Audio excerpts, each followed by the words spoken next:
सहनाववतु सहनौ भुनक्तु सह वीर्यङ्करवावहै तेजस्विनावधीतमस्तु मा विद्विषावहै।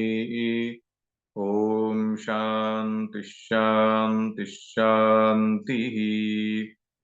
ॐ सदाशिवसमारम्भाम् शङ्कराचार्यमध्यमाम् अस्मदाचार्यपर्यन्ताम् वन्दे गुरुपरम्पराम्।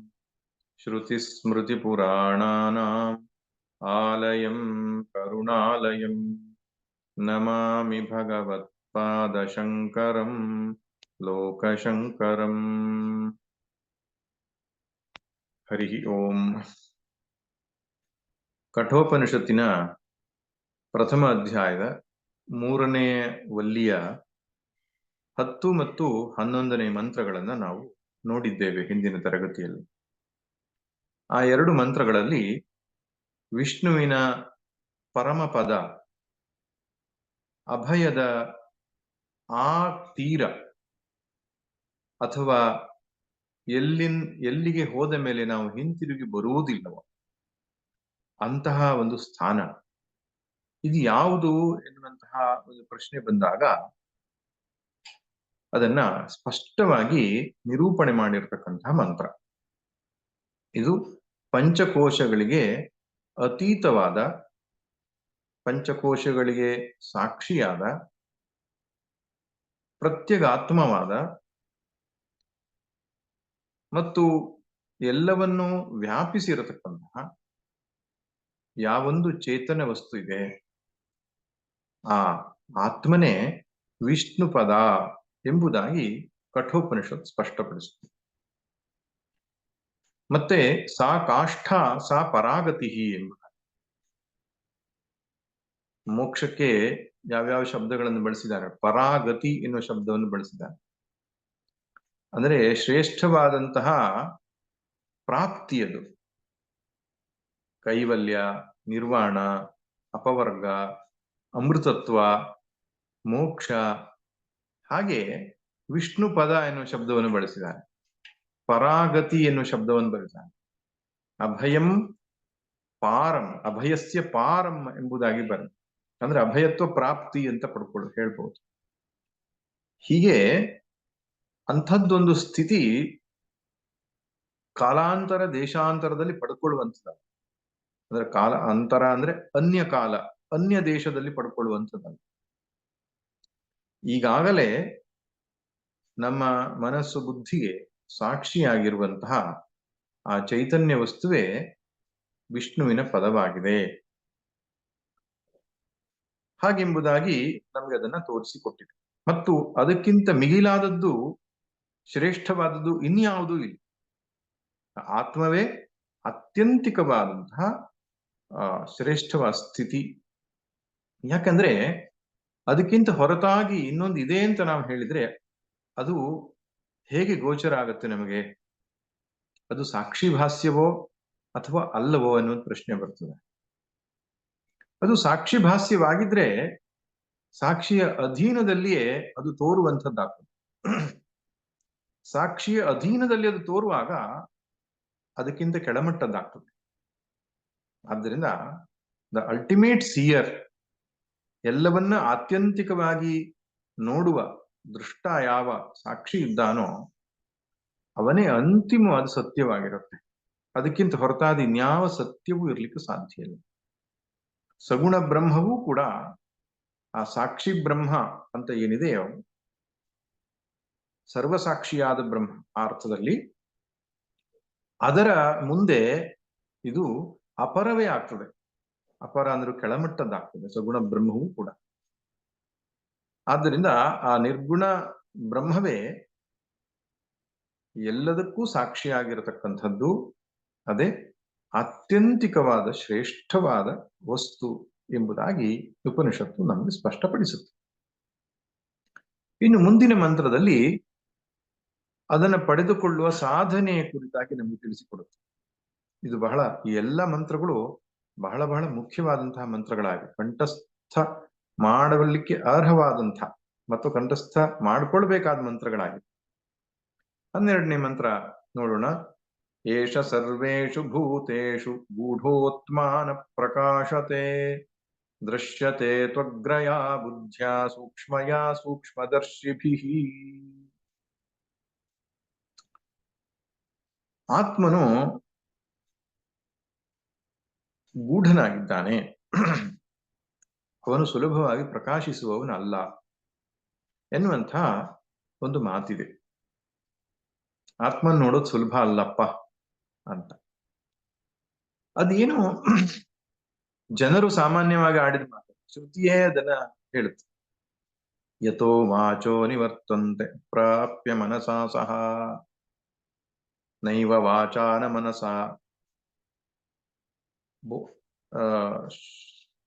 ಶಕ್ತುಂ ಕಠೋಪನಿಷತ್ತಲ್ಲೇ ಬರ್ತಕ್ಕಂಥ ಮಂತ್ರ ಮುಂದೆ ಬರುತ್ತದೆ.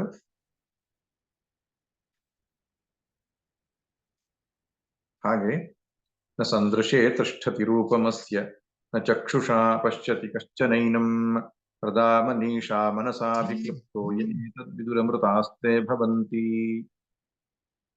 ಅದನ್ನ ರೂಪವನ್ನು ನೋಡ್ಲಿಕ್ಕಾಗಲ್ಲ, ಮನಸ್ಸು ಮಾತು ಅದನ್ನು ಮುಟ್ಟೋದಿಲ್ಲ. ಈ ಪ್ರಕಾರವಾದಂತಹ ಅನೇಕ ಮಂತ್ರಗಳು ನಮಗೆ ಸಿಗುತ್ತೆ. ಅಂದ್ರೆ ಶ್ರುತಿ ಹೇಳುತ್ತೆ ಮನಸ್ಸು ಮಾತಿನಿಂದ ಅದನ್ನು ಪಡ್ಕೊಳ್ಲಿಕ್ಕೆ ಆಗಲ್ಲ ಅಂತ. ಇನ್ನು ಕೆಲವು ಮಂತ್ರಗಳು ಹೇಳುತ್ತೆ ಮನಸ್ಸು ಮಾತಿನಿಂದಲೇ ಅದನ್ನು ಪಡ್ಕೊಳ್ಬೇಕು, ಮನಸ್ಸಿನಿಂದಲೇ ಅದನ್ನು ಪಡ್ಕೊಳ್ಬೇಕು.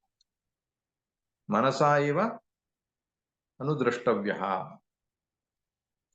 ಈ ಮಂತ್ರದಲ್ಲಿ ಅಂತೂ ದೃಶ್ಯತೇತು ಅಗ್ರಯ ಬುದ್ಧಿಯ ಸೂಕ್ಷ್ಮಯ ಸೂಕ್ಷ್ಮದರ್ಶಿಭಿ. ನೋಡೋದಾದ್ರೆ ಅಗ್ರವಾದ ಬುದ್ಧಿ, ಏಕಾಗ್ರವಾದ ಬುದ್ಧಿಯಿಂದ ಅದನ್ನು ನೋಡ್ಬೇಕು ಅಂತ ಬರ್ತದೆ. ಮಂತ್ರದ ಅರ್ಥವನ್ನು ಒಮ್ಮೆ ನೋಡೋಣ. ಸರ್ವೇಷು ಭೂತೇಷು ಗೂಢ ಏಷ ಆತ್ಮಾನ ಪ್ರಕಾಶತೆ. ಎಲ್ಲ ಭೂತಗಳಲ್ಲಿ, ಇಲ್ಲಿ ಭೂತ ಅಂದ್ರೆ ಭವಂತಿ ಇತಿ ಭೂತಃ, ಯಾವುದು ಹುಟ್ಟಿವೆಯೋ ಅದಕ್ಕೆ ಭೂತ ಅಂತ ಹೆಸರು. ಭೂಧಾತುವಿಗೆ ಸತ್ತ, ಇರುವಿಕೆ ಅಂತ ಅರ್ಥ. ಯಾವುದು ಹುಟ್ಟಿದೆಯೋ ಯಾವುದು ಇದೆಯೋ ಅದೆಲ್ಲದಕ್ಕೂ ಭೂತ ಅಂತಾನೆ ಕರೀತಾರೆ. ಪಂಚಮಹಾಭೂತಗಳು ಅಂತ ಹೇಳ್ತಾರೆ. ಹಾಗೆ ಜೀವರಾಶಿಗಳಿಗೂ ಭೂತ ಅನ್ನುವ ಪ್ರಯೋಗ ಇದೆ. ಇಲ್ಲಿ ಶಂಕರರು ಬ್ರಹ್ಮಾದಿ ಸ್ತಂಭ ಪರ್ಯಂತೇಶು ಭೂತೇಶು ಅಂತ ಹೇಳಿದ್ದಾರೆ. ಬ್ರಹ್ಮ ಅಂದ್ರೆ ಹಿರಣ್ಯಗರ್ಭ, ಪುರಾಣದ ಭಾಷೆಯಲ್ಲಿ ಚತುರ್ಮುಖ ಬ್ರಹ್ಮ. ಸ್ತಂಭ ಅಂದ್ರೆ ಒಂದು ಹುಲ್ಕಡ್ಡಿ, ಒಂದು ಜಾತಿ ಹುಲ್ಕಡ್ಡಿ, ಅತ್ಯಂತ ನಿಕೃಷ್ಟವಾದಂತಹ ಜೀವದ ಒಂದು ಸ್ಥಿತಿ. ಏನು, ಒಂದು ಹುಲ್ಲುಕಡ್ಡಿಯಾಗಿ ಹುಟ್ಟುವಂತ. ಉತ್ಕೃಷ್ಟವಾದಂತಹ ಜೀವದ ಸ್ಥಿತಿ ಯಾವುದು? ಹಿರಣ್ಯಗರ್ಭ. ಉತ್ಕೃಷ್ಟದಿಂದ ನಿಕೃಷ್ಟದವರೆಗೂ ಇರತಕ್ಕಂತಹ ಎಲ್ಲ ಬಗೆಯ ಜೀವರಾಶಿ. ಅದರ ಮಧ್ಯದಲ್ಲಿ ಪಕ್ಷಿಗಳು, ಪ್ರಾಣಿಗಳು, ಮನುಷ್ಯರು, ದೇವತೆಗಳು ಎಲ್ಲರೂ ಬರ್ತಾರೆ. ಈ ಎಲ್ಲ ಜೀವರುಗಳನ್ನ ಇಲ್ಲಿ ಭೂತ ಎಂಬುದಾಗಿ ಕರೀತಾರೆ. ಭೂತೇಶು ಅಂದ್ರೆ ಜೀವರಾಶಿಗಳಲ್ಲಿ. ಅಂದ್ರೆ ಭೂತ ಎನ್ನುವ ಶಬ್ದ ಪಂಚಮಹಾಭೂತಾತ್ಮಕವಾದ ಈ ಪ್ರಪಂಚಕ್ಕೂ ಸೃಷ್ಟಿಗೂ ಕೂಡ ಕರೀಬಹುದು. ಚರ ಅಚರವಾದಂತಹ ಈ ಜಗತ್ತು ಏನಿದೆಯೋ ಇದು ಭೌತಿಕವಾದಂತಹ ಸೃಷ್ಟಿ. ಭೂತಗಳಿಂದಲೇ ಉಂಟಾಗಿರುತ್ತೆ. ಶರೀರವೂ ಪಂಚಭೂತದ ಕಾರ್ಯವೇ, ಪ್ರಪಂಚವೂ ಪಂಚಭೂತದ ಕಾರ್ಯವೇ. ಆದ್ರಿಂದ ಭೂತ ಭೌತಿಕ ಸೃಷ್ಟಿ ಎಂಬುದಾಗಿ ಹೇಳ್ತಾರೆ. ಮೊದಲು ಭೂತ ಸೃಷ್ಟಿ, ನಂತರ ಭೌತಿಕ ಸೃಷ್ಟಿ. ಆದ್ರಿಂದ ಭೂತೇಶು ಎನ್ನುವಂತಹ ಶಬ್ದ ಎರಡೂ ಸಂದರ್ಭದಲ್ಲಿ ಅದು ಪ್ರಯೋಗ ಆಗಿದೆ. ಇಲ್ಲಿ ಶಂಕರರು ಜೀವರಾಶಿಗಳನ್ನು ತೆಗೆದುಕೊಂಡಿದ್ದಾರೆ. ಭೂತೇಶು ಜೀವರಾಶಿಗಳಲ್ಲಿ, ಸರ್ವೇಷು ಭೂತೇಶು ಎಲ್ಲ ಬಗೆಯ ಜೀವರಾಶಿಗಳಲ್ಲಿಯೂ ಆತ್ಮನು ಗೂಢನಾಗಿದ್ದಾನೆ. ಗೂಢ ಅನ್ನೋ ಶಬ್ದಕ್ಕೆ ಸಂವೃತಃ, ದರ್ಶನ ಶ್ರವಣಾದಿ ಕರ್ಮ, ಅವಿದ್ಯಾ ಮಾಯಾಚ್ಛನ್ನ ಅತಃ ಏವ ಆತ್ಮಾನ ಪ್ರಕಾಶತೆ ಅಂತ ಹೇಳ್ತಿದ್ದಾರೆ. ಗೂಢ ಅಂತ ಹೇಳಿದ್ರೇನು? ಆವೃತನಾಗಿದ್ದಾನೆ, ಸಂವೃತನಾಗಿದ್ದಾನೆ, ಮುಚ್ಚಲ್ಪಟ್ಟಿದ್ದಾನೆ. ಅದನ್ನ ನಾನು ಹಿಂದಿನ ತರಗತಿಯಲ್ಲೂ ಚರ್ಚೆ ಮಾಡಿದ್ದೇನೆ. ಆತ್ಮ ಮುಚ್ಚಲ್ಪಟ್ಟಿದ್ದಾನೆ ಎಂಬ ಶಬ್ದಕ್ಕರ್ಥ ಅಜ್ಞಾನದ ಆವರಣದಿಂದ ಆವೃತನಾಗಿದ್ದಾನೆ ಅಂತ. ಅಜ್ಞಾನದ ಆವರಣ ಇದೆ ಅಂದ್ರೆ ತಕ್ಷಣ ನಮ್ಮ ತಲೆಗೆ ಬರತಕ್ಕಂಥದ್ದೇನು? ಒಂದು ವಸ್ತುವನ್ನು ನಾವು ಬಟ್ಟೆಯಿಂದ ಮುಚ್ಚುತ್ತೇವೆ ಅಥವಾ ಇನ್ಯಾವುದೋ ಒಂದು ಪ್ಲಾಸ್ಟಿಕ್ ಇಂದ ಮುಚ್ಚುತ್ತೇವೆ. ಯಾವುದನ್ನ ನಾವು ಮುಚ್ಚುತ್ತೇವೋ ಅದು ಸಣ್ಣದಾಗಿರುತ್ತೆ, ಯಾವುದರಿಂದ ಮುಚ್ಚುತ್ತಾ ಇದ್ದೇವೋ ಅದು ದೊಡ್ಡದಾಗಿರ್ತದೆ. ಸಹಜ. ಒಂದು ಬಟ್ಟೆಯಿಂದ ಒಂದು ಪುಸ್ತಕವನ್ನ ನಾವು ಮುಚ್ಚುತ್ತೇವೆ ಅಂತ, ಪುಸ್ತಕ ಸಣ್ಣದು, ಬಟ್ಟೆ ದೊಡ್ಡದಿರ್ತದೆ. ಮತ್ತು ಪುಸ್ತಕ ಅನ್ನೋದು ಶಾಂತವಾಗಿರುತ್ತೆ. It is limited. ದೇಶಕಾಲ ವಸ್ತುತಃ ಪರಿಚ್ಛಿನ್ನವಾಗಿರುವಂತಹದ್ದನ್ನು ಮಾತ್ರ ನಾವು ಮುಚ್ಚಲಿಕ್ಕೆ. ಆದ್ರಿಂದ ಆತ್ಮನು ಮುಚ್ಚಲ್ಪಟ್ಟಿದ್ದಾನೆ ಎಂಬ ಮಾತಿಗೆ ಯಾವುದೋ ಒಂದು ಆವರಣ ಹೋಗಿ ಆತ್ಮನನ್ನು ಮುಚ್ಚಿದೆ ಅಂತ ಇಲ್ಲಿ ಕಲ್ಪಿಸಬಾರದು. ಇಲ್ಲಿ ಮುಚ್ಚಿದೇನು ಶಬ್ದವನ್ನ ಶಂಕರರು ಸ್ಪಷ್ಟವಾಗಿ ಹೇಳ್ತಿದ್ದಾರೆ. ದರ್ಶನ ಶ್ರವಣಾದಿ ಕರ್ಮ.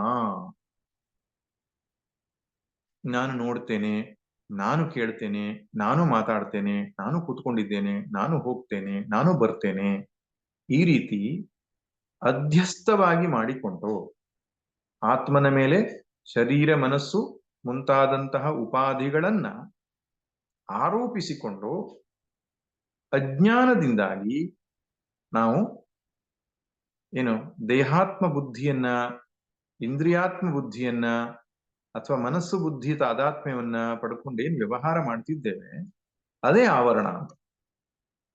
ಆತ್ಮನನ್ನ ತಿಳಿಯದೆ ಅನಾತ್ಮವಾದದ್ದನ್ನೇ ತಾನು ಅಂತ ಅಂದುಕೊಂಡಿರುವಂಥದ್ದೇನಿದೆ ಅದೇ ಮುಚ್ಚಿರೋದು ಎಂಬ ಮಾತಿಗೆ ಅರ್ಥ.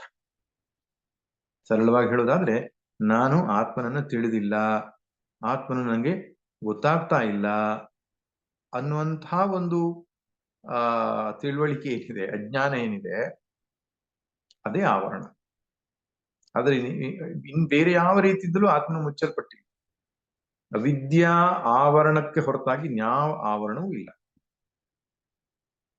ಆದ್ದರಿಂದ ಅದು ದೇಶಕಾಲ ಅತೀತವಾದಂತಹ ಆತ್ಮನನ್ನ ಬುದ್ಧಿಯಲ್ಲಿ ಅರಿಯದೇ ಇರತಕ್ಕಂತಹ ರೂಪದ ಅಜ್ಞಾನ ಅನ್ನೋದು ಆತ್ಮನನ್ನ ಆವರಿಸಿದ ಹಾಗೆ ಆಗಿದೆ ಅಷ್ಟೆ. ಆವೃತಮಿವ ಆವರಣ. ಹಾಗೆ ಗೂಢ, ಆತ್ಮನು ಗೂಢನಾಗಿದ್ದಾನೆ. ಮತ್ತೆ ಅಷ್ಟೇ ಅಲ್ಲ, ನ ಪ್ರಕಾಶತೆ, ಅವನು ಪ್ರಕಾಶಿಸಲ್ಪಡುವುದಿಲ್ಲ. ಬುದ್ಧಿಯಲ್ಲಿ ಅಜ್ಞಾನ ಇರುವುದರಿಂದಲೇ ಆತ್ಮನು ಪ್ರಕಾಶಿಸಲ್ಪಡೋದಿಲ್ಲ. ಅತಃ ಏವ ಆತ್ಮ ನ ಪ್ರಕಾಶತೆ ಆತ್ಮತ್ವೇನ ನ ಕಸ್ಯಚಿತ್.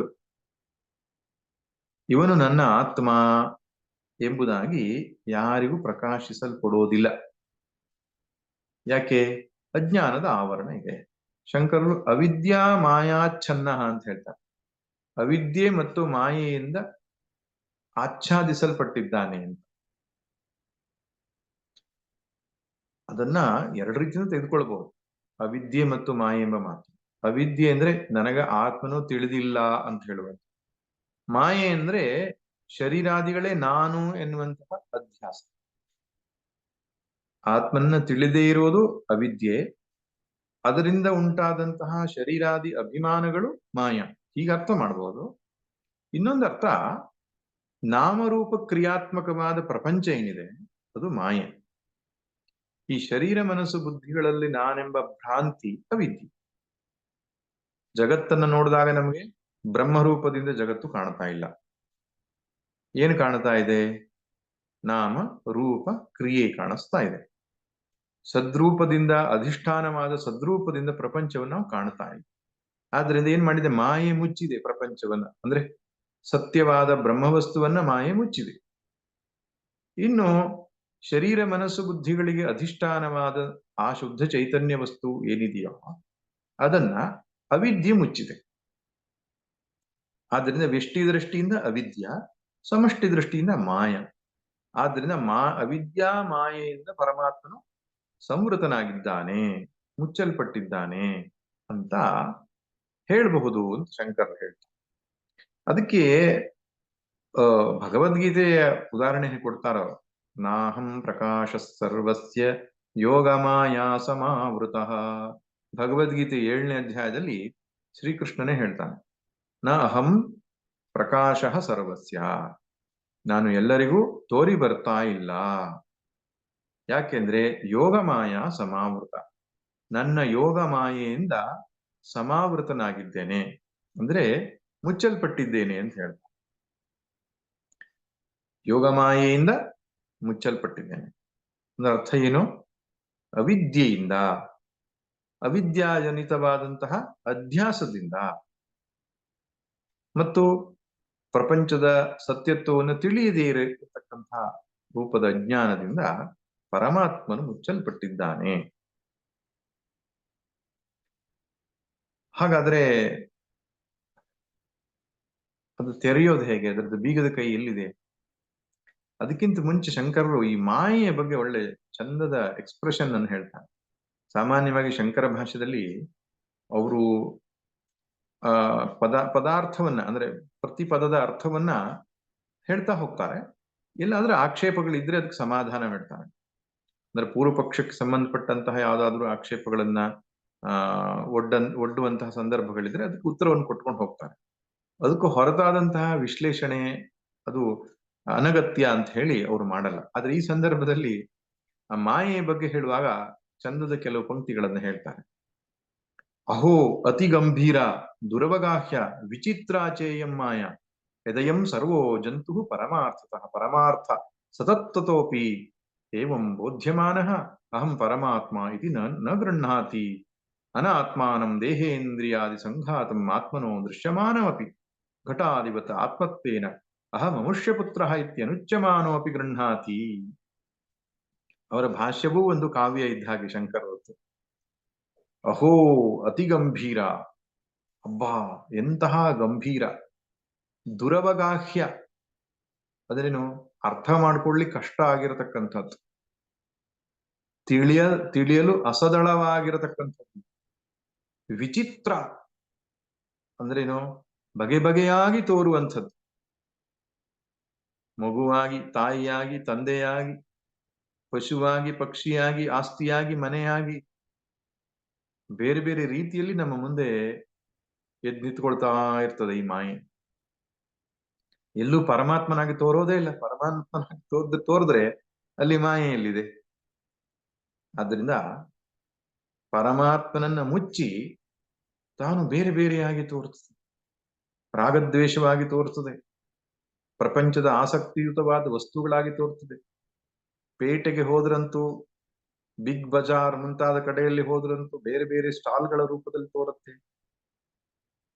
ವ್ಯಕ್ತಿಗತವಾದ ಸಂಬಂಧದ ರಾಗದ್ವೇಷವಾದಂತಹ ರೀತಿಯಲ್ಲಿ ತೋರುತ್ತೆ. ಬೆಳಿಗ್ಗೆಂದು ಸಂಜೆ ತನಕ ಏನೇನು ತೋರಿ ಬರ್ತಾ ಇದೆ ಒಬ್ಬ ಅಜ್ಞಾನಿಗೆ, ಅದು ಮಾಯೆ. ಒಬ್ಬ ಜ್ಞಾನಿಗೆ ಬೆಳಿಗ್ಗೆಯಿಂದ ಸಂಜೆ ತನಕ ತೋರುವುದೆಲ್ಲವೂ ಬ್ರಹ್ಮ. ಆದ್ದರಿಂದ ವಿಚಿತ್ರಾಚ ಇಯಂ ಮಾಯಾ, ಈ ಮಾಯೆ ಬಹಳ ವಿಚಿತ್ರ. ಯಾಕೆ ವಿಚಿತ್ರ? ದುರವಗಾಹ್ಯ, ಗತಿ ಗಂಭೀರ ಎಂಬ ವಿಶೇಷಣವನ್ನು ಬಳಸಿದ್ದಾರೆ. ಮುಂದೆ ಹೇಳ್ತಾರೆ, ಯದಯಂ ಸರ್ವೋ ಜಂತು ಪರಮಾರ್ಥತಃ ಪರಮಾರ್ಥ ಸತತ್ವತೋಪಿ, ಎಲ್ಲ ಜೀವರಾಶಿಗಳು ಸ್ವರೂಪತಃ ಪರಮಾರ್ಥವೇ ಆಗಿದೆ. ಪರಮಾರ್ಥ ಅಂದ್ರೇನು? ಪರಬ್ರಹ್ಮವೇ ಆಗಿದೆ. ಯಾರೂ ಕೂಡ ಈ ಸಂಸಾರ ಬಂಧನದಿಂದ ಬಂಧಿಸಲ್ಪಟ್ಟಿಲ್ಲ. ಕಾಣುವ ಜಗತ್ತು ಬ್ರಹ್ಮವೇ, ನಾನು ನಾನು ಅಂತ ಹೇಳುವ ಈ ಜೀವವು ಬ್ರಹ್ಮವೇ ಪರಮಾರ್ಥ. ಆದರೆ ಏವಂ ಬೋಧ್ಯಮಾನ ಅಹಂ ಪರಮಾತ್ಮ ಇತಿ ನ ಗೃಹ್ಣಾತಿ. ಗುರುವಾದವನು ಶಾಸ್ತ್ರವಾಕ್ಯಗಳು ಕೂಡ ಪದೇ ಪದೇ ನೀನೇ ಆ ಪರಮಾರ್ಥ ವಸ್ತು ಆಗಿದ್ದೀಯಪ್ಪ, ಈ ತೋರುವ ಜೀವ ನೀನಲ್ಲ, ನೀನು ಸಂಸಾರ ಬಂಧನಕ್ಕೆ ಒಳಪಟ್ಟವನಲ್ಲ, ನಿರ್ಮುಕ್ತನೂ ನಿತ್ಯ ಮುಕ್ತನೂ ಆಗಿದ್ಯಾ ನೀನು ಅಂತ ಪದೇ ಪದೇ ಉಪದೇಶಿಸಿದರೂ ಕೂಡ ಅಹಂ ಪರಮಾತ್ಮ ಇತಿ ನ ಗೃಹ್ಣಾತಿ, ನಾನು ಪರಮಾತ್ಮ ಇದ್ದೇನೆ ಎಂಬುದಾಗಿ ಅವನು ಗ್ರಹಿಸುವುದಿಲ್ಲ, ಅವನು ಅರ್ಥ ಮಾಡಿಕೊಳ್ಳೋದಿಲ್ಲ. ಇದಕ್ಕಿದು ಆಶ್ಚರ್ಯ, ಅತಿ ಗಂಭೀರ ದುರವಗಾಹ್ಯ. ಯಾಕೆ? ಎಷ್ಟು ಸಲ ಅದನ್ನ ಹೇಳಿದ್ರು ಕೂಡ ಅವನಿಗೆ ಅದು ಅರ್ಥ ಆಗೋದಿಲ್ಲ. ಅದಕ್ಕೆ ಮಾಯೆ ಅತ್ಯಂತ ಪ್ರಬಲ ಅಂತ ಹೇಳ್ತಾರೆ. ಹೌದು. ಅಂದ್ರೆ ಮುಂದಿನ ವಾಕ್ಯದಲ್ಲಿ ಹೇಳ್ತಾರೆ, ತಿಳಿಸಿ ಕೊಟ್ರೆ ಹೀಗೆ ಕತೆ, ತಿಳಿಸಿ ಕೊಡದೇ ಇದ್ರೆ ಅದು ಕಥೆನೇ ಬೇರೆ ಅಂತ. ಅನಾತ್ಮಾನಂ ದೇಹೇಂದ್ರಿಯ ಸಂಘಾತಂ ಆತ್ಮನೋ ದೃಶ್ಯಮಾನಮಪಿ ಘಟಾದಿವತ್ ಆತ್ಮತ್ವೇನ ಅಹಂ ಮನುಷ್ಯ ಪುತ್ರ ಇತಿ ಅನುಚ್ಯಮಾನೋ ಅಪಿ ಗೃಹ್ಣಾತಿ. ಅನಾತ್ಮವಾಗಿರತಕ್ಕಂತಹ ದೇಹ ಇಂದ್ರಿಯ ಸಂಘಾತ. ಸಂಘಾತ ಅಂದ್ರೆ ಗುಂಪು ಅಂತ, ಕಾಂಪ್ಲೆಕ್ಸ್ ಅಂತ ನಾನೇನ್ ಹೇಳ್ತೇನೆ. ಸಂಘಾತ ದೇಹ ಇಂದ್ರಿಯಗಳ ಒಂದು ಗುಂಪು ಇದೆ. ಈ ಶರೀರ, ಮನಸ್ಸು, ಬುದ್ಧಿ ಅನ್ನೋದು ಅನೇಕ ಗುಂಪುಗಳ ಒಂದು ಸಂಯೋಗ ಆಗಿದೆ. ಬೇರೆ ಬೇರೆ ಅವಯವಗಳು, ಸ್ಥೂಲಾವಯವಗಳು ಬೇರೆ ಬೇರೆ ಇದೆ, ಸೂಕ್ಷ್ಮ ಅವಯವಗಳು ಅನೇಕ ಇವೆ. ಈ ಅನೇಕ ವಸ್ತುಗಳು ಸೇರಿಕೊಂಡು ಒಂದು ಕಾಂಪ್ಲೆಕ್ಸ್, ಒಂದು ಸಂಘಾತ ಆಗಿದೆ. ಅದು ಆತ್ಮನಃ ದೃಶ್ಯಮಾನವಪಿ, ತನಗೆ ಅದು ಕಾಣ್ತಾ ಇರ್ತದೆ. ಅದು ಹೇಗೆ? ಘಟಾದಿವತ್. ಘಟದೃಷ್ಟ ಘಟಾದ್ ಭಿನ್ನ ಸರ್ವಥಾನ ಘಟೋ ಯಥಾ. ದೇಹದೃಷ್ಟ ದೇಹಾತ್ ಭಿನ್ನ. ಘಟವನ್ನ ನೋಡುವನು ಘಟಕ್ಕಿಂತ ಅತ್ಯಂತ ಭಿನ್ನನು ಹೇಗೋ ಹಾಗೆ ಈ ದೇಹಾದಿ ಸಂಘಾತಿಗಳನ್ನ ನೋಡುವವನು ದೇಹಕ್ಕಿಂತ ಭಿನ್ನನಾಗಿರ್ಲಿಕ್ಕೆ ಬೇಕು. ಆದ್ರಿಂದ ಈ ದೇಹ, ಮನಸ್ಸು, ಬುದ್ಧಿಯನ್ನ ಘಟದ ಹಾಗೆ ನೋಡ್ತಾ ಇರ್ತಾನೆ ಅವನು. ನಮ್ಮ ಶರೀರ ನಮಗೆ ಕಾಣಿಸ್ತಾ ಇರ್ತದೆ, ನಮ್ಮ ಮನಸ್ಸು ನಮಗೆ ಕಾಣಿಸ್ತಾ ಇರ್ತದೆ. ಕಾಣಿಸ್ತಾ ಇರೋದ್ರಿಂದ ನಾನು ಅದಕ್ಕಿಂತ ಭಿನ್ನನಾಗಿರ್ತೇನೆ. ಹಾಗಿದ್ರೂ ಕೂಡ ಆತ್ಮತ್ವೇನ ಅಹಂ ಅಮುಷ್ಯ ಪುತ್ರ. ಕಾಣ್ತಾ ಇರುವುದು ತನಗಿಂತ ಭಿನ್ನವಾಗಿದ್ರೂ ಕೂಡ ಅದೇ ನಾನು ಇವರ ಮಗ. ಅಹಂ ಅಮುಷ್ಯ ಪುತ್ರ, ನಾನು ಇಂಥವನ ಮಗಳು, ನಾನು ಇಂಥವನ ಮಗ, ನಾನು ಇಂಥವನ ಗಂಡ, ನಾನು ಇಂಥವನ ತಂದೆ. ಈ ರೀತಿಯಾಗಿ ಈ ಶರೀರವನ್ನ ತಾನು ಅಂತ ಅಂದುಕೊಳ್ತಾನೆ. ಯಾವ ಶರೀರ ದೃಶ್ಯವಾಗಿದೆಯೋ ಅಂತಹ ಶರೀರವನ್ನ ತಾನು ಅಂತ ಅಂದುಕೊಳ್ತಾನೆ. ಅನುಚ್ಯಮಾನೋಪಿ ಗೃಹಾತಿ. ಯಾರು ಹೇಳ್ಕೊಟ್ಟಿರಲ್ಲ ಅವನಿಗೆ. ಯಾರು ಕೂಡ ಈ ಶರೀರ ನೀನು ಅಂತ ತಿಳ್ಕೋ ಅಂತ ಪಾಠ ಮಾಡಿರಲ್ಲ. ಸ್ವಾಭಾವಿಕೋಯಂ ನೈಸರ್ಗಿಕೋಯಂ ಅಧ್ಯಾಸ. ಅತ್ಯಂತ ಸ್ವಾಭಾವಿಕವಾಗಿ ನಮಗೆ ಶರೀರ, ಮನಸ್ಸು, ಬುದ್ಧಿಗಳಲ್ಲಿ ನಾನೆಂಬ ಭ್ರಾಂತಿ ಉಂಟಾಗಿರ್ತದೆ. ಇದು ಆವರಣ. ಆದ್ರೆ ವಿಚಿತ್ರ ಗಂಭೀರವಾದ ವಿಷಯ ಏನಪ್ಪಾ ಅಂದ್ರೆ, ಪುನಃ ಪುನಃ ಈ ಸತ್ಯವನ್ನ ತಿಳಿಸಿಕೊಟ್ರೂ ಕೂಡ, ಗುರುಶಾಸ್ತ್ರೋಪದೇಶದಿಂದ ವಿಚಾರವನ್ನ ತಿಳಿಸಿಕೊಟ್ರೂ ಕೂಡ, ನಾನು ಪರಮಾರ್ಥತಃ ಅಂದ್ರೆ ನಿಜವಾಗಿಯೂ ಪರಬ್ರಹ್ಮನೇ ಇದ್ದೇನೆ. ಭಾಷ್ಯದಲ್ಲಿ 2 ಸಲ ಪರಮಾರ್ಥತಃ, ಪರಮಾರ್ಥ ಅಂತ 2 ಶಬ್ದ ಬಂದಿದೆ. ಪರಮಾರ್ಥತಃ ಅಂದ್ರೆ ಮೊದಲನೇ ಸಲ ನಿಜವಾಗಿಯೂ, ಖಂಡಿತವಾಗಿಯೂ, ಪರಮಾರ್ಥ ಸತತ್ವೋಪಿ, ಆ ಪರಬ್ರಹ್ಮ ವಸ್ತುವೇ ಇದ್ದೇನೆ ಎಂಬಂಥದ್ದು ತಿಳಿಸಿಕೊಟ್ರೂ ಕೂಡ ಅವನು ಅರ್ಥವಾಗಲ್ಲ. ಆದ್ದರಿಂದ ಮಾಯೆ ಎಷ್ಟು ಬಲವತಿ, ತುಂಬಾ ಶಕ್ತಿಶಾಲಿ. ಅದು ಅಘಟಿತ ಘಟನಾ ಪಟೀಯಸಿ ಮಾಯಾ. ಯಾವುದು ಆಗ್ಲಿಲ್ವೋ ಅಘಟಿತ ಘಟನ, ಯಾವ ಘಟನೆ ಘಟಿಸ್ಲಿಲ್ವೋ ಅದನ್ನ ಘಟಿಸಿದ ಹಾಗೆ ತೋರಿಸುವಂಥದ್ದು. ಜೀವ ಸ್ವರೂಪತಃ ಪರಮಾರ್ಥತಃ ನಿತ್ಯ ಮುಕ್ತನಾಗಿ ಪರಬ್ರಹ್ಮ ಸ್ವರೂಪನೇ ಆಗಿದ್ದಾನೆ ಅವನು. ಈ ಜಗತ್ತು ಅನ್ನೋದು ಸದಾ ನಾಮರೂಪ ಕ್ರಿಯಾತ್ಮಕವಾದ ಮಿಥ್ಯಾವೇ ಇದೆ. ಆದ್ರೆ ಎರಡನ್ನು ಉಲ್ಟಾ ತೋರಿಸ್ತಾ ಇದೆ. ಮುಕ್ತನಾದ ಜೀವನನ್ನ ಬದ್ಧನೆಂಬುದಾಗಿ ತೋರಿಸುತ್ತೆ, ಮಾಯಾತ್ಮಕವಾದಂತಹ ಪ್ರಪಂಚವನ್ನು ಸತ್ಯ ಎಂಬುದಾಗಿ ತೋರಿಸುತ್ತೆ. ಇದೇ ಅತ್ಯಂತ ಆಶ್ಚರ್ಯಕರವಾದ ಸಂಗತಿ ಎಂದು ಶಂಕರ್ ಹೇಳ್ತಾನೆ. ನೂನಂ ಪರಸ್ಯೈವ ಮಾಯಾ ಮುಖ್ಯಮಾನಃ ಸರ್ವೋ ಲೋಕೋಯಂ ಬದ್ಧಮಿತಿ. ಅದ್ಭುತವಾದ ಮಾತು. ನಿಜವಾಗಿಯೂ ಜನರೆಲ್ಲರೂ ಪರಮಾತ್ಮನ ಮಾಯಿಂದಲೇ ಮತ್ತೆ ಮತ್ತೆ ಮೋಹಿತರಾಗಿ ಸಂಸಾರದಲ್ಲಿ ತೊಡಗುತ್ತಾ ಇದ್ದಾರೆ. ಪರಸ್ಯೈವ ಮಾಯೆಯ, ಪರಮಾತ್ಮನ ಮಾಯೆಯಿಂದಾಗಿ, ಮುಮುಹ್ಯಮಾನಃ, ಮತ್ತೆ ಮತ್ತೆ ಮೋಹಕ್ಕೆ ಒಳಗಾಗ್ತಾರೆ. ಅಂದ್ರೆ ಜೀವನದಲ್ಲಿ ತಪ್ಪು ಮಾಡುವುದು ಅನ್ನುವಂಥದ್ದು ಒಂದು ಸಲ ಅಲ್ಲ, ಪದೇ ಪದೇ ಅದೇ ತಪ್ಪು ಮಾಡ್ತಾರೆ. ಯಾರು ನಮಗೆ ಮೋಸ ಮಾಡಿರ್ತಾರೋ, ಮೋಸ ಮಾಡಿದ ವ್ಯಕ್ತಿ ಅನೇಕ ಸಲ ಮೋಸಕ್ಕೆ ಒಳಗಾಗ್ತಾನೆ. ಅಯ್ಯೋ ಇದು ಮೋಸ ಮಾಡುವ ವಸ್ತು, ಇದರಿಂದ ನಾನು ಹೊರಗೆ ಬರಬೇಕು, ಈ ಪರಿಸ್ಥಿತಿಯಿಂದ ನಾನು ಹೊರಗೆ ಬರಬೇಕು, ಈ ಮನಸ್ಥಿತಿಯಿಂದ ಹೊರಗೆ ಬರಬೇಕು, ಈ ವ್ಯಕ್ತಿಯಿಂದ ನಾನು ಹೊರಗೆ ಬರಬೇಕು, ಹೀಗೆಂಬುದಾಗಿ ಅವನಿಗೆ ತೋಚುವುದೇ ಇಲ್ಲ. ಯದ್ಯಪಿ ಲೋಕೆ ಮರಣಂ ಶರಣಂ ತದಪಿ ಮುಂಚತಿ ಪಾಪಾಚರಣಂ. ಲೋಕದಲ್ಲಿ ಮರಣವೇ ಬಂದರೂ ಕೂಡ ಪಾಪದ ಆಚರಣೆ ಮನುಷ್ಯ ಬಿಡಲ್ಲ ಎಂಬುದಕ್ಕೆ ಭಜಗೋವಿಂದಲ್ಲಿ ಹೇಳ್ತಾರೆ. ಆ ರೀತಿಯಾಗಿ ಈ ಮಾಯೆಯ ಪ್ರಭಾವಕ್ಕೆ ಒಳಗಾಗಿದ್ದಾನೆ ಅವನು. ಸರ್ವೋ ಲೋಕೋ ಎಂಬಭ್ರಮೀತಿ, ಈ ಲೋಕವೆಲ್ಲವೂ ಕೂಡ ಸಂಸಾರದಲ್ಲಿ ತೊಳೆದಾಡ್ತಾ ಇದ್ದಾರೆ. ಹಾಗೆ ಸಂತರು ಜಗತ್ತನ್ನು ನೋಡುವಂತಹ ರೀತಿ, ಇದೊಂದು ರೀತಿ ಅನುಕಂಪ. ಅಯ್ಯೋ, ಈ ದುಃಖದಿಂದ ಅವರು ಹೊರಗಡೆ ಬರ್ಬೇಕಲ್ಲ, ಶಾಸ್ತ್ರ ಗುರೂಪದೇಶದ ಮಾರ್ಗದರ್ಶನಕ್ಕೆ ಅವರು ಸಿಕ್ಕಿ ಸಂಸಾರ ಚಕ್ರದಿಂದ ಹೊರಗಡೆ ಬರಲಿ ಎನ್ನುವಂತಹ ಅನುಕಂಪ ಶಂಕರರಿಗಿರುವುದು ಕಾಣಿಸುತ್ತೆ ವಾಕ್ಯದಲ್ಲಿ. ಹಾಗೆ ತಾನು ಹೇಳಿರುವ ಇಷ್ಟೂ ಮಾತಿಗೆ ಪ್ರಮಾಣ ಯಾವುದಪ್ಪ ಅಂದ್ರೆ ಭಗವದ್ಗೀತೆ 7ನೇ ಅಧ್ಯಾಯದ 25ನೇ ಶ್ಲೋಕ ಏನಿದೆ, ನಾಹಂ ಪ್ರಕಾಶ ಸರ್ವಸ್ಯ ಯೋಗ ಮಾಯಾ ಸಮಾವೃತಃ,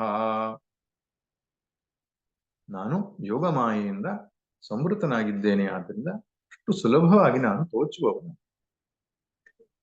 ಸರಿ, ಹಾಗಾದ್ರೆ ಪರಮಾತ್ಮ ಕಾಣುವುದೇ ಇಲ್ಲ ಅಂತ ಆದ್ರೆ ಬಿಟ್ಬಿಡೋಣ ಆ ಪ್ರಯತ್ನವನ್ನು. ಮತ್ತೆ ಅಧ್ಯಯನ ಯಾಕೆ, ಧ್ಯಾನ ಯಾಕೆ, ಸತ್ಕರ್ಮಗಳು ಯಾಕೆ? ಹಾಗಲ್ಲ, ಅವನು ತೋರಿ ಬರ್ತಾನೆ, ಅವನನ್ನ ನೋಡ್ಲಿಕ್ಕೆ ಸಾಧ್ಯ ಇದೆ. ಆದ್ರೆ ಯಾರಿಗೆ ಸಾಧ್ಯ ಇದೆ ಅಂದ್ರೆ ದೃಶ್ಯತೆ, ತೋರಿ ಬರ್ತಾನವನು. ತು ಅಗ್ರಯ ಬುದ್ಧಿಯ, ತು ಅಂದ್ರೆ ಆದರೆ. ಮೇಲಿನ ವಾಕ್ಯದಲ್ಲಿ ಏನು ಹೇಳಿದ್ರು? ನ ಪ್ರಕಾಶತೆ, ಆತ್ಮನು ತೋರುವುದಿಲ್ಲ, ಆದರೆ ತೋರ್ತಾನೆ. ಯಾರಿಗೆ? ಅಗ್ರಯ ಸೂಕ್ಷ್ಮಯ ಬುದ್ಧಿಯ ದೃಶ್ಯತೆ. ಯಾರಿಗೆ? ಸೂಕ್ಷ್ಮದರ್ಶಿ ಬಿಹಿ, ಈ ಸೂಕ್ಷ್ಮವನ್ನ ನೋಡಲು ಬಯಸುವಂತವರು ಯಾರಿದ್ದಾರೋ. ಇಲ್ಲಿ ಸೂಕ್ಷ್ಮ ಎಂಬ ಶಬ್ದಕ್ಕೆ ಅರ್ಥ ಹಿಂದಿನ ಮಂತ್ರದಲ್ಲಿ ಸಾ ಕಾಷ್ಠ ಸಾ ಪರಾಗತಿ ಎಂಬುದಾಗಿ ಹೇಳಿತ್ತಲ್ಲ, ಅವ್ಯಕ್ತಕ್ಕಿಂತಲೂ ಶ್ರೇಷ್ಠವಾದಂತಹ ಆತ್ಮವಸ್ತು ಅನ್ನೋದು ಅತ್ಯಂತ ಸೂಕ್ಷ್ಮ ಎಂಬುದಾಗಿ ಹೇಳಿತ್ತಲ್ಲ, ಆ ವಿಷ್ಣುವಿನ ಪದ ಅಥವಾ ಆತ್ಮವಸ್ತು ಅನ್ನೋದನ್ನ ಇಲ್ಲಿ ಸೂಕ್ಷ್ಮ ಅಂತ ಕರೆದಿದ್ದಾರೆ. ಸೂಕ್ಷ್ಮದರ್ಶಿ ಬಿಹಿ ಅಂದ್ರೆ ತತ್ವದರ್ಶಿ ಬಿಹಿ, ತತ್ವವನ್ನ ನೋಡಲು ಇಚ್ಛೆ ಉಳ್ಳವ. ಶ್ರವಣ ನಿಧಿಧ್ಯಾಸನವನ್ನ ಮಾಡಿರುವ ಒಬ್ಬ ಸಾಧಕ ಯಾವ ಇದ್ದಾನೋ ಅವನೇ ಇಲ್ಲಿ ಸೂಕ್ಷ್ಮದರ್ಶಿ. ಸೂಕ್ಷ್ಮ ಎಂಬ ಶಬ್ದಕ್ಕೆ ಬ್ರಹ್ಮ, ಆತ್ಮ ಅಂತ ತೆಗೆದುಕೊಳ್ಬೇಕು. ಅದನ್ನ ನೋಡಲು ಬಯಸುವಂತಹ ಸಾಧಕ ಯಾವನಿದ್ದಾನೋ ಅವನೇ ಸೂಕ್ಷ್ಮದರ್ಶಿ. ಬಹುವಚನ ಪ್ರಯೋಗ ಮಾಡಿದ ಸೂಕ್ಷ್ಮದರ್ಶಿ ಬಿಹಿ, ಸೂಕ್ಷ್ಮದರ್ಶಿಗಳಾದವರಿಗೆ ಅಂದ್ರೇನು? ಅದು ಬಯಕೆ ಇರಬೇಕು. ನಾನು ಅತ್ಯಂತ ಸೂಕ್ಷ್ಮವಾದ ಆ ಪರಬ್ರಹ್ಮ ವಸ್ತುವನ್ನ ನೋಡಬೇಕು, ಸಾಕ್ಷಾತ್ಕಾರ ಮಾಡಿಕೊಳ್ಳಬೇಕು ಅನ್ನುವ ಇಚ್ಛೆ, ಮುಮುಕ್ಷುತ್ವ ಅದು ದೃಢವಾಗಿರಬೇಕು. ಅದು ಒಂದು ಸಂಗತಿ. ಇನ್ನೊಂದು, ಅಗ್ರವಾದ ಮತ್ತು ಸೂಕ್ಷ್ಮವಾದ ಬುದ್ಧಿ ಬೇಕು ಅಂತ ಹೇಳ್ತಾರೆ. ಇದು ಗಮನಿಸಬೇಕಾದಂತಹ ಅಂಶ. ಶ್ರುತಿ ಈ ಮಾತನ್ನು ಹೇಳ್ತಾ ಇದೆ. ಯಾರೋ ಹೇಳಿದ್ರೆ ನಾವು ಅಲಕ್ಷ್ಯ ಮಾಡ್ಬೋದು. ಶ್ರುತಿ ಹೇಳುತ್ತೆ ಬುದ್ಧಿ ಸೂಕ್ಷ್ಮವಾಗಿರಬೇಕು ಮತ್ತು ಅಗ್ರ, ಏಕಾಗ್ರವಾಗಿರಬೇಕು. ಅಗ್ರ ಅಂದ್ರೆ ತುದಿ ಅಂತ ಅರ್ಥ. ಚೂಪಾಗಿರಬೇಕು. ಇನ್ನೊಂದು, ಸೂಕ್ಷ್ಮ ವಸ್ತುಗಳನ್ನ ಗ್ರಹಣ ಮಾಡುವ ಕ್ಷಮತೆ ಅದಕ್ಕಿರಬೇಕು. ಈ ಎರಡೂ ವಿಶೇಷಣಗಳನ್ನೊಳಗೊಂಡ ಬುದ್ಧಿ ಯಾರಿಗಿದೆಯೋ ಅಂಥವರು ಗುರುಶಾಸ್ತ್ರೋಪದೇಶದಿಂದ ಇದನ್ನು ಪಡ್ಕೊಳ್ಬಹುದು. ಅದನ್ನ ಮುಂದೆ ಹೇಳ್ತಾರೆ. ಗುರುಶಾಸ್ತ್ರೋಪದೇಶದ ವಿಷಯ ಇಲ್ಲಿ ಪ್ರಸ್ತಾಪ ಮಾಡಿಲ್ಲ ಮಂತ್ರದಲ್ಲಿ, ಭಾಷ್ಯಕಾರರು ಹೇಳ್ತಾರೆ. ಆದ್ರೆ ಮಂತ್ರ ಏನ್ ಹೇಳುತ್ತೆ? ಬುದ್ಧಿ ಚೆನ್ನಾಗಿರ್ಬೇಕು ಅಂತ. ಇದಕ್ಕೆ ವಿರುದ್ಧವಾಗಿ ಕೆಲವರು ಒಂದು ಮಾತಾಡ್ಲಿಕ್ಕಿದೆ, ಬುದ್ಧಿಯೇ ಆತ್ಮ ಸಾಕ್ಷಾತ್ಕಾರಕ್ಕೆ ಅಡ್ಡಿ ಅಂತ. ಆದ್ರಿಂದ ಬುದ್ಧಿಯನ್ನು ಬೆಳೆಸ್ಕೊಳ್ಬೇಡ, ಬುದ್ಧಿಯಿಂದ ಯೋಚನೆ ಮಾಡಬೇಡ, ನಿನ್ನ ಬುದ್ಧಿಯನ್ನು ಸ್ತಬ್ಧಗೊಳಿಸ್ಕೋ, ಅವಾಗ ಆತ್ಮ ದೊರಕ್ತಾನೆ, ಹೀಗೆಂಬುದಾಗಿ ಕೆಲವರು ಬುದ್ಧಿಯನ್ನು ಅಪರಾಧಿ ಸ್ಥಾನದಲ್ಲಿ ನಿಲ್ಲಿಸ್ತಾರೆ. ಕೆಲವರು ಹೇಳಿಕೊಂಡು, ಆ ಇಂಟೆಲೆಕ್ಚುಯಲ್ ನಾಲೆಜ್ ತಕೊಂಡು ಏನ್ ಮಾಡ್ತೀಯ ನೀನು? We don't want intellectual knowledges. ಬೌದ್ಧಿಕವಾದ ಜ್ಞಾನ ನಮಗೆ ಬೇಡ, ನಮಗೆ ಅನುಭವದ ಜ್ಞಾನ ಬೇಕು, ಹೀಗೆ ಹೇಳ್ತಾರೆ. ಅದಕ್ಕೆ ಪ್ರಮಾಣ ಕೊಡುವುದು ಅವರಿದೆ. ಯಥೋ ವಾಚೋ ನಿವರ್ತಂತೆ ಪ್ರಾಪ್ಯ ಮನಸಾ ಸಹ, ಮನಸ್ಸು ಬುದ್ಧಿಯಿಂದ ಮೀರಿದ್ದದು. ಅದನ್ನು ಬುದ್ಧಿ ಮನಸ್ಸಿನಿಂದ ಗ್ರಹಿಸ್ಲಿಕ್ಕೆ ಆಗೋದಿಲ್ಲ ಹೀಗೆಂಬುದಾಗಿ ಹೇಳ್ತಾರೆ. ಆದರೆ ಶ್ರುತಿ ಸ್ಪಷ್ಟವಾಗಿ ಹೇಳುತ್ತೆ, ಮನಸ ಏವ ಇದಂ ಆಪ್ತವ್ಯಂ, ಮನಸೈವೇದಂ ಆಪ್ತವ್ಯಂ. ಬೇರೊಂದು ಶ್ರುತಿಯಲ್ಲಿ ಬರುವ ಮಾತು, ಮನಸ್ಸಿನಿಂದಲೇ ಇದನ್ನ ಪಡೆದುಕೊಳ್ಳಬೇಕು. ನೇಹ ನಾನಾಸ್ತಿ ಕಿಂಚನ, ಆತ್ಮನಿಗೆ ಹೊರತಾಗಿ ಬೇರೆ ಏನೇನೂ ಇಲ್ಲ ಎಂಬ ಈ ಸತ್ಯವನ್ನ ಮನಸ್ಸಿನಿಂದಲೇ ಅರಿತುಕೊಳ್ಳಬೇಕು. ಇನ್ನು ಕೇನೋಪನಿಷತ್ತಲ್ಲಿ ಪ್ರತಿಬೋಧ ವಿದಿತಂ ಮತಂ ಅಮೃತತ್ವಂ ಹಿ ವಿಂದತೆ. ಪ್ರತಿಬೋಧ ಅಂದ್ರೆ ಬುದ್ಧಿಯಲ್ಲಿ ವೃತ್ತಿಗಳು ಇರುವಾಗಲೇ ಆತ್ಮನ ಅರಿತುಕೊಳ್ಬೇಕು ಅಂತ. ಬೋಧಂ ಬೋಧಂ ಪ್ರತಿ ಆತ್ಮಾನಂ ವಿಜಾನೀಯಾತ್. ಪ್ರತಿಬೋಧ ಅಂದ್ರೆ ಪ್ರತಿ ವೃತ್ತಿ ಮನಸ್ಸಲ್ಲಿ ಹುಟ್ಟುವಾಗಲೂ ಕೂಡ ಅದಕ್ಕೆ ಸಾಕ್ಷಿಯಾಗಿರುವವನು ಎಂಬುದಾಗಿ ಅರಿತುಕೊಳ್ಳಬೇಕು. ಅದ್ರ ಬುದ್ಧಿಯ ಅಸ್ತಿತ್ವವನ್ನು ಒಪ್ಪಿಕೊಳ್ಳುತ್ತೆ.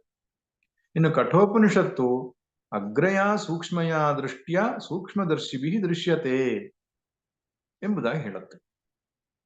ಆದ್ರಿಂದ ಆತ್ಮಜ್ಞಾನಕ್ಕೆ ನಿಶಿತವಾದ ಹರಿತವಾದ ಬುದ್ಧಿ ಎನ್ನುವಂಥದ್ದು ಬೇಕು. ಆದರೆ ಕೇವಲ ಹರಿತ ಬುದ್ಧಿಯಿಂದ ಸಾಧ್ಯ ಆಗೋದಿಲ್ಲ, ಶುದ್ಧವಾದ ಮನಸ್ಸು ಕೂಡ ಬೇಕು.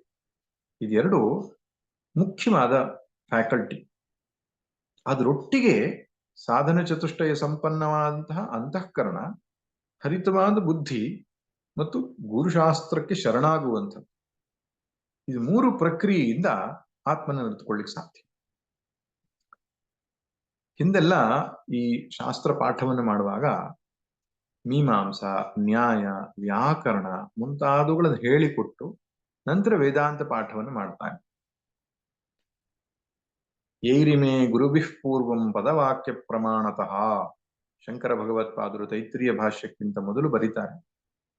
ಪದವಾಕ್ಯ ಪ್ರಮಾಣಗಳಿಂದ ಯಾವ ಗುರುಗಳು ವ್ಯಾಖ್ಯಾನವನ್ನು ಬರೆದ್ರೋ ಅವರಿಗೆ ನಾನು ನಮಸ್ಕಾರ ಮಾಡ್ತೇನೆ ಅಂತ ಹೇಳ್ತಾರೆ.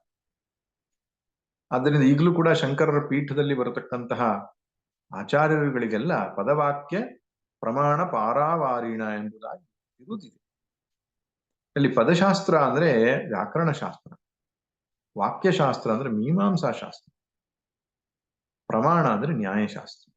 ಇದು ಮೂರನ್ನು ಅಧ್ಯಯನ ಮಾಡೋದ್ರಿಂದ ಬುದ್ಧಿ ಅನ್ನೋದು ಚುರುಕಾಗ್ತದೆ. ಆ ಚುರುಕಾದ ಬುದ್ಧಿಯ ಸಹಾಯದಿಂದ ವೇದಾಂತ ಶಾಸ್ತ್ರವನ್ನ ಅರ್ಥ ಮಾಡ್ಕೊಳ್ಳಿಕ್ಕೆ ಆಗ್ತದೆ. ಯಾಕಂದ್ರೆ ಆತ್ಮಸ್ವರೂಪವನ್ನ ಇಲ್ಲಿ ಗ್ರಹಣ ಮಾಡುವಂಥದ್ದು ಬುದ್ಧಿಯಿಂದಲೇ ಆಗ್ಬೇಕಾಗಿರೋ ಕೆಲಸ. ಅಜ್ಞಾನ ಇರುವುದು ಬುದ್ಧಿಯಲ್ಲಿ, ಜ್ಞಾನ ಬರಬೇಕಾಗಿರೋದು ಬುದ್ಧಿಯಲ್ಲಿ. ಆದ್ದರಿಂದ ಬುದ್ಧಿಯನ್ನ ಕಡೆಗಣಿಸುವಂತಿಲ್ಲ. ವಿಚಾರದ ಬಲದಿಂದಲೇ ಆತ್ಮನನ್ನ ಅರಿತುಕೊಳ್ಬೇಕು. ಆದ್ರೆ ಬರೀ ಬುದ್ಧಿ ಇದ್ರೆ ಸಾಲದು, ಅಂತಃಕರಣದಲ್ಲಿ ಶುದ್ಧವಾದ ಬುದ್ಧಿ ಇರಬೇಕು. ಆ ಬುದ್ಧಿಯಲ್ಲಿ ಕಾಮಕ್ರೋಧಾಧಿಕ ದೋಷಗಳಿಂದ ಯುಕ್ತವಾಗಿದ್ರೆ ಅದಕ್ಕೆ ಸಾಮರ್ಥ್ಯ ಬರೋದಿಲ್ಲ. ಅದನ್ನು ಕಠೋಪನಿಷತ್ ಸ್ಪಷ್ಟವಾಗಿ ಹೇಳಿ. ಶಾಂತವಾದಂತಹ ಇಂದ್ರಿಯ, ಶಾಂತವಾದಂತಹ ಮನಸ್ಸು, ಬುದ್ಧಿ ಇವುಗಳನ್ನು ಹೇಳುತ್ತೆ. ಆದ್ದರಿಂದ ಅಂತಃಕರಣದಲ್ಲಿ ಶುದ್ಧವಾದ ಸಂಸ್ಕಾರಗಳು, ಶಮ, ದಮ, ಉಪರತಿ, ತಿತಿಕ್ಷಾ, ಶ್ರದ್ಧಾ, ಸಮಾಧಾನ ಇವುಗಳಿರಬೇಕು. ಬುದ್ಧಿ ಹರಿತವಾಗಿರಬೇಕು. ಊಹಾ ಅಪೋಹ ವಿಚಕ್ಷಣ, ವಿವೇಕ ಚೂಡಾಮಣಿಯಲ್ಲಿ ಶಂಕರರು ಹೇಳ್ತಾರೆ, ಊಹಾ ಅಪೋಹ ಮಾಡತಕ್ಕಂತಹ ಸಾಮರ್ಥ್ಯ, ಮೇಧಾವಿ ವಿದ್ವಾನ್ ಊಹಾ ಅಪೋಹ ವಿಚಕ್ಷಣ. ಹಾಗೆ ಆ ರೀತಿಯಾದಂತಹ ಬುದ್ಧಿಯಿಂದ ಶ್ರುತಿ ಏನೊಂದು ಪ್ರಮಾಣದಿಂದ ತಿಳಿಸಿಕೊಡ್ತಾ ಇದೆ, ಯುಕ್ತಿ ಅನುಭವ ಪ್ರಮಾಣಗಳಿಂದ ತಿಳಿಸಿಕೊಡ್ತಾ ಇದೆ, ಅದನ್ನು ಅರ್ಥ ಮಾಡಿಕೊಳ್ತಕ್ಕಂತಹ ಕ್ಷಮತೆ ಅಂಥವ್ರಿಗೆ ಸಾಧ್ಯ. ಇನ್ನು ಕೆಲವರು ಹೇಳ್ತಾರಲ್ಲ, ಹೀಗೆ ಸಮಾಧಿಯಿಂದ ಆತ್ಮನ ಜ್ಞಾನ ಆಗ್ತದೆ, ಇಂಟ್ಯೂಷನ್ ಇಂದ ಆಗ್ತದೆ, ಯಾವುದೋ ಒಂದು ಒಳಗಡೆಯ ಪ್ರೇರಣೆ ಅನ್ನುವಂಥದ್ದು ಬಂದು ಆತ್ಮಜ್ಞಾನ ಆಗ್ಬಿಡ್ತದೆ, ಹೀಗೆಂಬುದಾಗಿ ಹೇಳುವಂಥದ್ದು ಶ್ರುತಿ ಯುಕ್ತಿಗೆ ಒಪ್ಪುವಂತ ಮಾತಲ್ಲ. ಹಾಗೆ ಹೇಳುವವರು ಇದ್ದಾರೆ, ಶ್ರುತಿ ಯುಕ್ತಿ ಒಪ್ಪುವಂತ ಮಾತಲ್ಲ. ಯಾಕಂದ್ರೆ ಯಾವುದೇ ಜ್ಞಾನವಾದರೂ ಬುದ್ಧಿಯಿಂದಲೇ ನಾವು ಕಲ್ತುಕೊಂಡಿದ್ವಿ. ಅದು ವಿಜ್ಞಾನ ಇರಲಿ, ಗಣಿತ ಇರಲಿ, ಸಮಾಜ ಇರಲಿ, ಅಥವಾ ಇನ್ಯಾವುದೇ ಲೌಕಿಕ ಜ್ಞಾನವೂ ಕೂಡ ಹೇಗೆ ನಾವು ಪಡೆದುಕೊಂಡಿದ್ದು? ಹರಿತವಾದ ಬುದ್ಧಿಯಿಂದ ಪಡ್ಕೊಂಡಿದ್ದು. ಈ ಲೌಕಿಕ ವಿಷಯಗಳಿಗೆ ಒಂದಿಷ್ಟು ಹಂತದ ಚುರುಕು ಬುದ್ಧಿ ಬೇಕಾದ್ರೆ, ಅಧ್ಯಾತ್ಮ ಅತ್ಯಂತ ಸೂಕ್ಷ್ಮವಾದ ವಸ್ತುವನ್ನು ಬೋಧಿಸ್ತಾ ಇರುವುದರಿಂದ ಇದಕ್ಕೂ ಬುದ್ಧಿಯ ಅವಶ್ಯಕತೆ ಇದೆ ಎಂಬುದನ್ನ ಶ್ರುತಿ ಸ್ಪಷ್ಟಪಡಿಸ್ತಾ ಇದೆ. ಸೂಕ್ಷ್ಮಯ, ಇಲ್ಲಿ ಸೂಕ್ಷ್ಮ ಮತ್ತು ಅಗ್ರ ಎರಡು ವಿಶೇಷಣಗಳು ಯಾಕೆ ಕೊಟ್ಟಿದ್ದು ಅಂದ್ರೆ, ಅಗ್ರ ಅನ್ನುವಂಥದ್ದು ಏಕ ಅಗ್ರ, ಒಂದರನ್ನೇ ಹೆಚ್ಚು ಹೊತ್ತು ಯೋಚಿಸುವ ಸಾಮರ್ಥ್ಯ, ಅದನ್ನ ಏಕಾಗ್ರ ಅಂತ ಹೇಳ್ತಾನೆ. ಇಲ್ಲದಿದ್ರೆ ಚಂಚಲ ಅಥವಾ ಅನೇಕಾಗ್ರ ಅಂತ. ಕೆಲವರಿಗೆ ಆ ಕ್ಷಮತೆ ಇರೋಲ್ಲ, ಒಂದೇ ವಿಷಯದ ಕುರಿತು ನಿರಂತರವಾಗಿ ಮನಸ್ಸನ್ನ ಹರಿಬಿಡುವಂತಹ ಕೆಪಾಸಿಟಿ ಇರಲ್ಲ. ಅಂಥವರಿಗೆ ಮನಸ್ಸಲ್ಲಿ ಬೇರೆ ಬೇರೆ ಯೋಚನೆಗಳು ಮಧ್ಯೆ ಮಧ್ಯೆ ಬಂದು ಹೋಗ್ತಾ ಇರ್ತದೆ, ರಿಜಿಸ್ಟರ್ ಆಗಲ್ಲ, ಶ್ರವಣವೂ ಸರಿಯಾಗಿ ಆಗಲ್ಲ, ಆಮೇಲೆ ಮನನ ನಿಧಿಧ್ಯಾಸನಗಳು ಸಮರ್ಪಕವಾಗಿ ಮಾಡ್ಲಿಕ್ಕೆ ಆಗಲ್ಲ, ಬುದ್ಧಿಗೆ ಆ ಕ್ಷಮತೆ ಇರಲ್ಲ. ಇನ್ನೊಂದು ಸೂಕ್ಷ್ಮಯ ಅಂದ್ರೆ ಸೂಕ್ಷ್ಮ ವಸ್ತುವನ್ನ ಗ್ರಹಣ ಮಾಡುವಂತಹ ಅಭ್ಯಾಸ, ಇದೊಂದು ಪ್ರಾಕ್ಟೀಸ್. ಅದಕ್ಕೋಸ್ಕರ ವ್ಯಾಕರಣಾದಿ ಶಾಸ್ತ್ರಗಳನ್ನು ಹೇಳೋದು ಸೂಕ್ಷ್ಮ ವಸ್ತುವನ್ನ. ಇವತ್ತಿನ ವಿಜ್ಞಾನ ಶಾಸ್ತ್ರವೂ ಕೂಡ ಆ ರೀತಿಯಾದಂತಹದ್ದೇ ಆಗಿದೆ. ಸೂಕ್ಷ್ಮ ವಸ್ತುವನ್ನ ಚಿಂತನೆ ಮಾಡುವ ಒಂದು ಅಭ್ಯಾಸ ಮನಸ್ಸಿಗೆ ಇರಬೇಕಾಗ್ತದೆ, ಅದನ್ನು ಸೂಕ್ಷ್ಮಯ ಅಂತ ಹೇಳಿತ್ತು. ಇಂತಹ ಒಂದು ಬುದ್ಧಿಯಿಂದ ಆತ್ಮನು ದೃಶ್ಯತೆ, ನೋಡಲ್ಪಡ್ತಾನೆ. ಬುದ್ಧಿಯಿಂದ ನೋಡಲ್ಪಡ್ತಾನೆ ಎಂಬ ಮಾತಿಗೂ ಕೂಡ ಆತ್ಮನ ಯಥಾರ್ಥ ಜ್ಞಾನ ಆಗ್ತದೆ ಅಂತ. ಬುದ್ಧಿ ಪರಿಚ್ಛಿನ್ನವಾಗಿ ಮಾಡ್ಕೊಳ್ಳಿಕ್ಕಾಗ್ತದೆ ಅಂತ ಅಲ್ಲ, ವೃತ್ತಿ ಪರಿಚ್ಛಿನ್ನವಾಗಿ ಮಾಡ್ಕೊಳ್ಳಿಕ್ಕಾಗ್ತದೆ ಅಂತ ಅಲ್ಲ. ಆದ್ರೆ ಈ ಬುದ್ಧಿಗೂ ಸಾಕ್ಷಿಯಾಗಿರತಕ್ಕಂತಹ ಒಂದು ತತ್ವ ಇದೆ ಅಂತ ಬುದ್ಧಿಯಲ್ಲಿಯೇ ನಾವು ಅದನ್ನ ತಿಳ್ಕೊಂಡು ನಿಶ್ಚಯ ಮಾಡ್ಲಿಕ್ಕೆ ಆಗ್ತದೆ. ಆತ್ಮನ ಅನುಭವ ಹೊಸದಾಗಿ ಪಡ್ಕೊಳ್ಳುವ ಅವಶ್ಯಕತೆ ಯಾಕಿಲ್ಲ ಅಂದ್ರೆ ಆತ್ಮ ಪ್ರತಿಕ್ಷಣವೂ ಅನುಭವ ಸ್ವರೂಪವಾಗಿ ಇದ್ದಾನೆ. ಯಾವುದು ಈಗಾಗಲೇ ಇಲ್ಲವೋ ಅದನ್ನ ನಾವು ಪಡ್ಕೊಳ್ಬೇಕು, ಯಾವುದು ಈಗಾಗಲೇ ಇದ್ದುಕೊಂಡಿದೆಯೋ ಅದನ್ನ ಅರಿತುಕೊಳ್ಬೇಕು ಅಷ್ಟೇ. ಪರಂ ಚೇತ್ ಜ್ಞಾತವ್ಯ, ಅಪರಂ ಚೇತ್ ಪ್ರಾಪ್ತವ್ಯ. ಶಂಕರರು ಹೇಳಿದ್ದಾರೆ, ಆ ವಸ್ತು ಪರವಸ್ತುವಾಗಿದ್ರೆ ಅದನ್ನ ನಾವು ಅರಿತುಕೊಳ್ಳಬೇಕು, ಅಪರಬ್ರಹ್ಮವಾಗಿದ್ರೆ ಅದನ್ನ ಹೋಗಿ ಪಡ್ಕೊಳ್ಬೇಕು. ಆದ್ದರಿಂದ ಪ್ರತ್ಯಗಾತ್ಮವಾದಂತಹ ಬ್ರಹ್ಮವು ನಾನಿದ್ದೇನೆ ಎಂಬ ಅರಿವಿನ ರೂಪದಲ್ಲಿ ಪ್ರತಿಕ್ಷಣವೂ ಗೋಚರ ಆಗ್ತಾ ಇದೆ. ಆದರೆ ಅದನ್ನು ಗುರುತಿಸುವ ಕಲೆ ನಮಗೆ ತಿಳಿದಿಲ್ಲ. ಅದಕ್ಕೆ ಒಂದು ದೃಷ್ಟಾಂತವನ್ನ ಸ್ವಾಮಿ ಪರಮಾರ್ಥಾನಂದರು ಕೊಡ್ತಾ ಇದ್ರು. ಒಬ್ಬ ವ್ಯಕ್ತಿ ಪ್ರಯಾಣವನ್ನ ಮಾಡ್ತಾ ಇದ್ದಾನೆ, ಅವನು ಹೃಷಿಕೇಶಕ್ಕೆ ಹೋಗಬೇಕಾಗಿದೆ. ಹೃಷಿಕೇಶದಲ್ಲಿ ಸ್ವಾಮಿ ದಯಾನಂದಜಿ ಅವರ ಆಶ್ರಮ ಇದೆ, ಆರ್ಷ ವಿದ್ಯಾ ಪೀಠ ಅಂತ, ಶೀಶಂ ಜಾಡಿ ಎನ್ನುವ ಒಂದು ಜಾಗದಲ್ಲಿ ಅವರದೊಂದು ಆಶ್ರಮ. ಆರ್ಷ ವಿದ್ಯಾಪೀಠಕ್ಕೆ ಒಬ್ಬ ವ್ಯಕ್ತಿ ಹೋಗ್ತಾ ಇದ್ದಾನೆ. ಅವನಿಗೆ ಹರಿದ್ವಾರದ ಫ್ಲೈಟ್ ಸಿಕ್ಕಿದೆ, ಕೂತ್ಕೊಂಡಿದ್ದಾನೆ, ಹರಿದ್ವಾರಕ್ಕೆ ಹೋಗುವಂತಹ ಫ್ಲೈಟ್ ಅಲ್ಲಿ ಕೂತ್ಕೊಂಡಿದ್ದಾನೆ. ಅಲ್ಲಿ ಹೋದ ಮೇಲೆ ಹೇಗೆ ಅಡ್ರೆಸ್ ಹುಡ್ಕೋದು ಗೊತ್ತಿಲ್ಲ. ಅದಕ್ಕೆ ಪಕ್ಕದಲ್ಲಿ ಒಬ್ರು ಕೂತ್ಕೊಂಡಿದ್ರು, ಅವರ ಹತ್ರ ಕೇಳ್ತಾನೆ. ಅವರು ಸ್ವಾಮೀಜಿ ಆಗಿದ್ರು. ಸ್ವಾಮೀಜಿ, ನಾನು ಹರಿದ್ವಾರಕ್ಕೆ ಹೋಗ್ತಿದ್ದೇನೆ, ಬಹಳ ದೊಡ್ಡ ಸಂತರು ಜ್ಞಾನಿಗಳು ಆದಂತಹ ಸ್ವಾಮಿ ದಯಾನಂದರು ಅಂತ ಇದ್ದಾರೆ, ಅವರನ್ನ ನಾನು ಭೇಟಿಯಾಗಿ ಅವರ ಆಶೀರ್ವಾದ ಪಡ್ಕೊಳ್ಬೇಕು, ಕೆಲವು ಸಂದೇಹಗಳನ್ನು ಪರಿಹರಿಸಿಕೊಳ್ಬೇಕು ಅಂತಿದ್ದೇನೆ, ಸ್ವಲ್ಪ ಮಾರ್ಗದರ್ಶನ ಮಾಡ್ತೀರಾ ಅಂತ ಹೇಳ್ತಾನೆ. ಅವಾಗ ಅವರು ವಿವರಣೆಗಳನ್ನೆಲ್ಲ ಕೊಡ್ತಾರೆ. ಹೀಗೆ ಹೋಗ್ಬೇಕಪ್ಪ, ಹೀಗೆ ಹೋಗ್ಬೇಕು, ಆಶ್ರಮವನ್ನು ಹೀಗೆ ತಲುಪಬೇಕು, ಅಲ್ಲಿ ಈ ರೀತಿಯಾದ ವ್ಯವಸ್ಥೆಗಳಿದೆ ಎಲ್ಲ ಹೇಳ್ತಾನೆ. ಅವಾಗ ಆತನು ಕೇಳ್ತಾನೆ, ಸ್ವಾಮೀಜಿ ತಾವ್ಯಾರು, ತಾವು ಎಲ್ಲಿ ಇರ್ತೀರಿ ಅಂತ. ಅವ್ರು ಹೇಳ್ತಾರೆ, ನನ್ನ ಹೆಸರು ಸ್ವಾಮಿ ದಯಾನಂದ ಅಂತ, ನಾನು ಅದೇ ಆರ್ಷ ವಿದ್ಯಾಪೀಠದಲ್ಲಿ ಇರ್ತೇನೆ. ಸ್ವಾಮೀಜಿ ನಿಮ್ಮನ್ನೇ ನೋಡ್ಲಿಕ್ಕೆ ನಾನು ಹೋಗ್ತಾ ಇರುವುದು ಅಂತ. ನೋಡಿ, ಅರ್ಧ ಗಂಟೆಗಳ ಕಾಲ ಅವ್ರು ಚರ್ಚೆ ಮಾಡಿದ್ದಾರೆ, ಶ್ರೀಕೇಶ, ಅಲ್ಲಿ ವಾತಾವರಣ, ಆಶ್ರಮ ಎಲ್ಲ. ಸ್ವಾಮೀಜಿ ಅನುಭವ ಆಗ್ತಾ ಇತ್ತು ಆತನಿಗೆ. ಆದ್ರೆ ಅವ್ರ ಪರಿಚಯ ಗೊತ್ತಿರ್ಲಿಲ್ಲ. ಆಗ ಅವ್ರ ಪರಿಚಯ, ನಾನೇ ಅವರು ಅಂತ ಪರಿಚಯ ಮಾಡ್ಕೋ, ನೀವೇ ಅವರು ಅನ್ನುವ ಜ್ಞಾನ ಆಗ್ತದೆ. ಅಂದ್ರೆ ಇಲ್ಲಿ ಅನುಭವ ಮೊದಲಾಯ್ತು, ಜ್ಞಾನ ಮೊದಲಾಯ್ತು ಅಂತ ಕೇಳಿದ್ರೆ, ಅನುಭವ ಆಗ್ತಾ ಇತ್ತ ಆತನಿಗೆ, ಜ್ಞಾನ ಆಗಿರ್ಲಿಲ್ಲ. ಇವರೇ ಅವರು ಅಂತ ಗೊತ್ತಿರ್ಲಿಲ್ಲ. ಆಮೇಲೆ ಜ್ಞಾನ ಆದ್ಮೇಲೆ ಮತ್ತೆ ಅನುಭವಕ್ಕೆ ಪ್ರಯತ್ನಿಸ್ಬೇಕ ಅವನು. ಈಗ ಮತ್ತೆ ದಯಾನಂದರು, ಸರಸ್ವತಿ ಸ್ವಾಮೀಜಿ ಅಂದ್ರೆ ಯಾರು ಅಂತ ಅನುಭವಿಸ್ಬೇಕ? ಇಲ್ಲ. ಯಾಕಂದ್ರೆ ಅವನ ಅನುಭವದಲ್ಲಿ ಅದು ಪ್ರತ್ಯಕ್ಷವಾಗಿದೆ, ಇದ್ದುಕೊಂಡೇ ಇತ್ತು, ಆದ್ರೆ ಗುರುತಾಗಿರ್ಲಿಲ್ಲ. ಗುರುತ ಆದ್ಮೇಲೂ ಅನುಭವ ಕಂಟಿನ್ಯೂ ಆಗುತ್ತೆ. ಹೀಗೆ ಆತ್ಮನೂ ಕೂಡ ಅನುಭವದಲ್ಲಿ ಇಲ್ಲ ಅಂತ ಹೇಳುವ ಹಾಗೆ ಇಲ್ಲ. ಯಾಕಂದ್ರೆ ಆ ಇರವು ಅರಿವು ಅನ್ನುವಂಥದ್ದೇನಿದೆ, ಆತ್ಮನ ಸ್ವರೂಪವಾಗಿದೆ. ನಾನು ಇದ್ದೇನೆ ಎಂಬ ಪ್ರಜ್ಞೆ ಯಾವ ಸಂದರ್ಭದಲ್ಲಿ ನಮ್ಗೆ ಇರ್ಲಿಲ್ಲ. ಅದು ಜಾಗೃತ್, ಸ್ವಪ್ನ, ಸುಷುಪ್ತಿ 3 ಅವಸ್ಥೆಗಳಲ್ಲೂ ನಾನಿದ್ದೇನೆ ಎನ್ನುವ ಅರಿವು ನಮ್ಮಿಂದ ಮರೆಯಾಗಿರ್ಲಿಲ್ಲ. ಆ ಇದ್ದೇನೆ ಎಂಬ ಅರಿವು ಶರೀರಾದಿಗಳ ಅಭಿಮಾನದಿಂದ ತೋರ್ತಾ ಇದ್ದಿರಬಹುದು, ಆದ್ರೆ ಶರೀರಾದಿಗಳ ಸಂಬಂಧವೇ ಅದಕ್ಕೆ ಇಲ್ಲದೆ ಅದು ಇರುವಂಥದ್ದು ಎಂಬುದು ಶ್ರುತಿ ಗುರು ವಾಕ್ಯದಿಂದ ನಮಗೆ ತಿಳಿಯುವುದೊಂದೇ ಅಲ್ಲಿ ಮುಖ್ಯವಾದ ಕರ್ತವ್ಯವೇ ಹೊರತು ತದನಂತರ ಆಗಬೇಕಾದದ್ದು ಏನೂ ಇಲ್ಲ ಎನ್ನುವಂಥದ್ದು ಮುಖ್ಯವಾದಂತಹ ಸಂಗತಿ. ಹಾಗೆ ಅದನ್ನು ಸರಿಯಾಗಿ ತಿಳಿಯುವಂಥದ್ದೇ ಇಲ್ಲಿ ಕರ್ತವ್ಯ ಎಂಬುದು ಶ್ರುತಿಯು ನಮಗೆ ಹೇಳುತ್ತೆ. ಈ ಪೂರ್ವ ಪಕ್ಷಿಯಾದವನು ಒಂದು ಪ್ರಶ್ನೆ ಕೇಳ್ತಾನೆ, ಶಂಕರರ ಭಾಷ್ಯದಲ್ಲಿ ಬರುತ್ತೆ, ನನ್ನ ವಿರುದ್ಧಮಿದ ಮುಚ್ಚತೆ ಮತ್ವಾಧೀರೋ ನ ಶೋಚತಿ ನ ಪ್ರಕಾಶತೆ ಇತಿ ಚ. ಶ್ರುತಿಯಲ್ಲಿ 2 ರೀತಿ ವಾಕ್ಯಗಳು ಬರುತ್ತೆ. ಮತ್ವಾಧೀರೋ ನ ಶೋಚತಿ, ಆತ್ಮನ್ನು ಅರಿತುಕೊಂಡು ಅವನು ದುಃಖಿಸೋದಿಲ್ಲ ಅಂತನೂ ಬರುತ್ತೆ. ನ ಪ್ರಕಾಶತೆ, ಆತ್ಮನು ತೋರುವುದಿಲ್ಲ ಅಂತನೂ ಬರುತ್ತೆ. ಹೀಗೆ ವಿರುದ್ಧ ಮಾತುಗಳನ್ನು ಯಾಕೆ ಹೇಳಿದ್ದು ಅಂತ ಕೇಳಿದಾಗ, ನೈತದೇವಂ, ಹರೀತಿ ಅಲ್ಲಪ್ಪ ಅದು, ವಿರುದ್ಧ ಇಲ್ಲ ಅದರ ಮಧ್ಯದಲ್ಲಿ ಅಂತ ಹೇಳ್ತಾರೆ ಶಂಕರ್. ಯಾಕೆ? ಅಸಂಸ್ಕೃತ ಬುದ್ಧೇಹೇ ಅವಿಜ್ಞೇಯತ್ವಾತ್ ನ ಪ್ರಕಾಶತೆ ಇತ್ಯುಕ್ತ.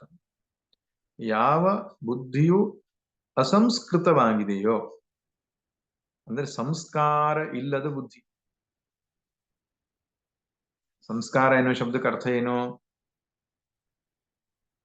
ದೋಷಾಪನಯನ, ಗುಣಾಧಾನ, ಹೀನಾಂಗ ಪೂರ್ತಿ ಎನ್ನುವಂತಹ 3 ಪ್ರಕ್ರಿಯೆಗಳಿಂದ ಸಂಸ್ಕಾರ ಆಗ್ತದೆ.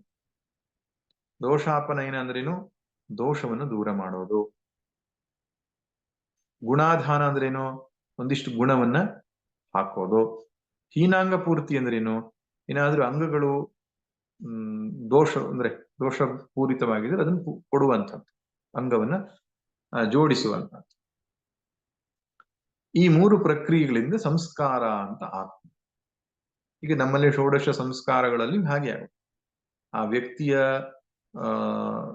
ಅಂದ್ರೆ ವಾಸನೆಯಲ್ಲಿ ಅಥವಾ ಅಂತಃಕರಣದಲ್ಲಿ ದೋಷಗಳೇನಾದ್ರೂ ಇದ್ರ ನಿವೃತ್ತಿ ಮಾಡಿ ಅವನಲ್ಲಿ ಸದ್ಗುಣ ಅನ್ನುವಂಥದ್ದು ತುಂಬುವಂಥದ್ದು. ಮತ್ತೇನಾದ್ರೂ ಒಳಗಡೆಯಿಂದ ಪ್ರಾಯಶ್ಚಿತ್ತಗಳು ಅಂದ್ರೆ ಪಾಪಾದಿಗಳಿದ್ರೆ ಅದಕ್ಕೂ ಕೊರತೆಯನ್ನ ತುಂಬುವಂತ, ಹೀನಾಂಗ ಪೂರ್ಣ ಮಾಡತಕ್ಕಂಥ ಈ ಒಟ್ಟಾರೆಯಾದ ಪ್ರಕ್ರಿಯೆಯನ್ನ ಸಂಸ್ಕಾರ ಅಂತ ಹೇಳ್ತಾರೆ. ಬಟ್ಟೆ ಅನ್ನೋದು ಕೊಳೆಯಾಗಿದೆ, ಆ ಕೊಳೆಯನ್ನ ತೆಗೆಯುವುದು ಅಂದ್ರೆ ದೋಷಾಪನಯನ. ಆಮೇಲೆ ನಾವು ಉಜಾಲ ಮುಂತಾದವು ಹಾಕಿ ಅದು ಶೈನಿಂಗ್ ಬರುವಾಗ ಮಾಡ್ತೇವೆ, ಗುಣಾಧಾನ. ಅಲ್ಲೇನಾದ್ರೂ ಬಟ್ಟೆ ಹರಿದು ಹೋಗಿದ್ರೆ ಅದು ಹೊಲಿಗೆ ಹಾಕಿ ಎಲ್ಲ ಸರಿ ಮಾಡ್ತೇವೆ, ಹೀನಾಂಗ ಪೂರ್ತಿ. ಈ 3 ಪ್ರಕ್ರಿಯೆಗಳಿಂದ ಸಂಸ್ಕಾರ ಆಗ್ತದೆ. ಆ ರೀತಿ ಸಂಸ್ಕಾರ ಆಗದೇ ಇರತಕ್ಕಂತಹ ಬುದ್ಧಿ ಇಲ್ಲಿ ಅಧ್ಯಾತ್ಮ ಶಾಸ್ತ್ರದಲ್ಲಿ ನೋಡುವುದಾದ್ರೆ ಗುರುಶಾಸ್ತ್ರ ಉಪದೇಶವನ್ನ ದೀರ್ಘಕಾಲ ಕೇಳಿಸಿಕೊಳ್ಳುವುದೇ ಇಲ್ಲಿ ಸಂಸ್ಕಾರ.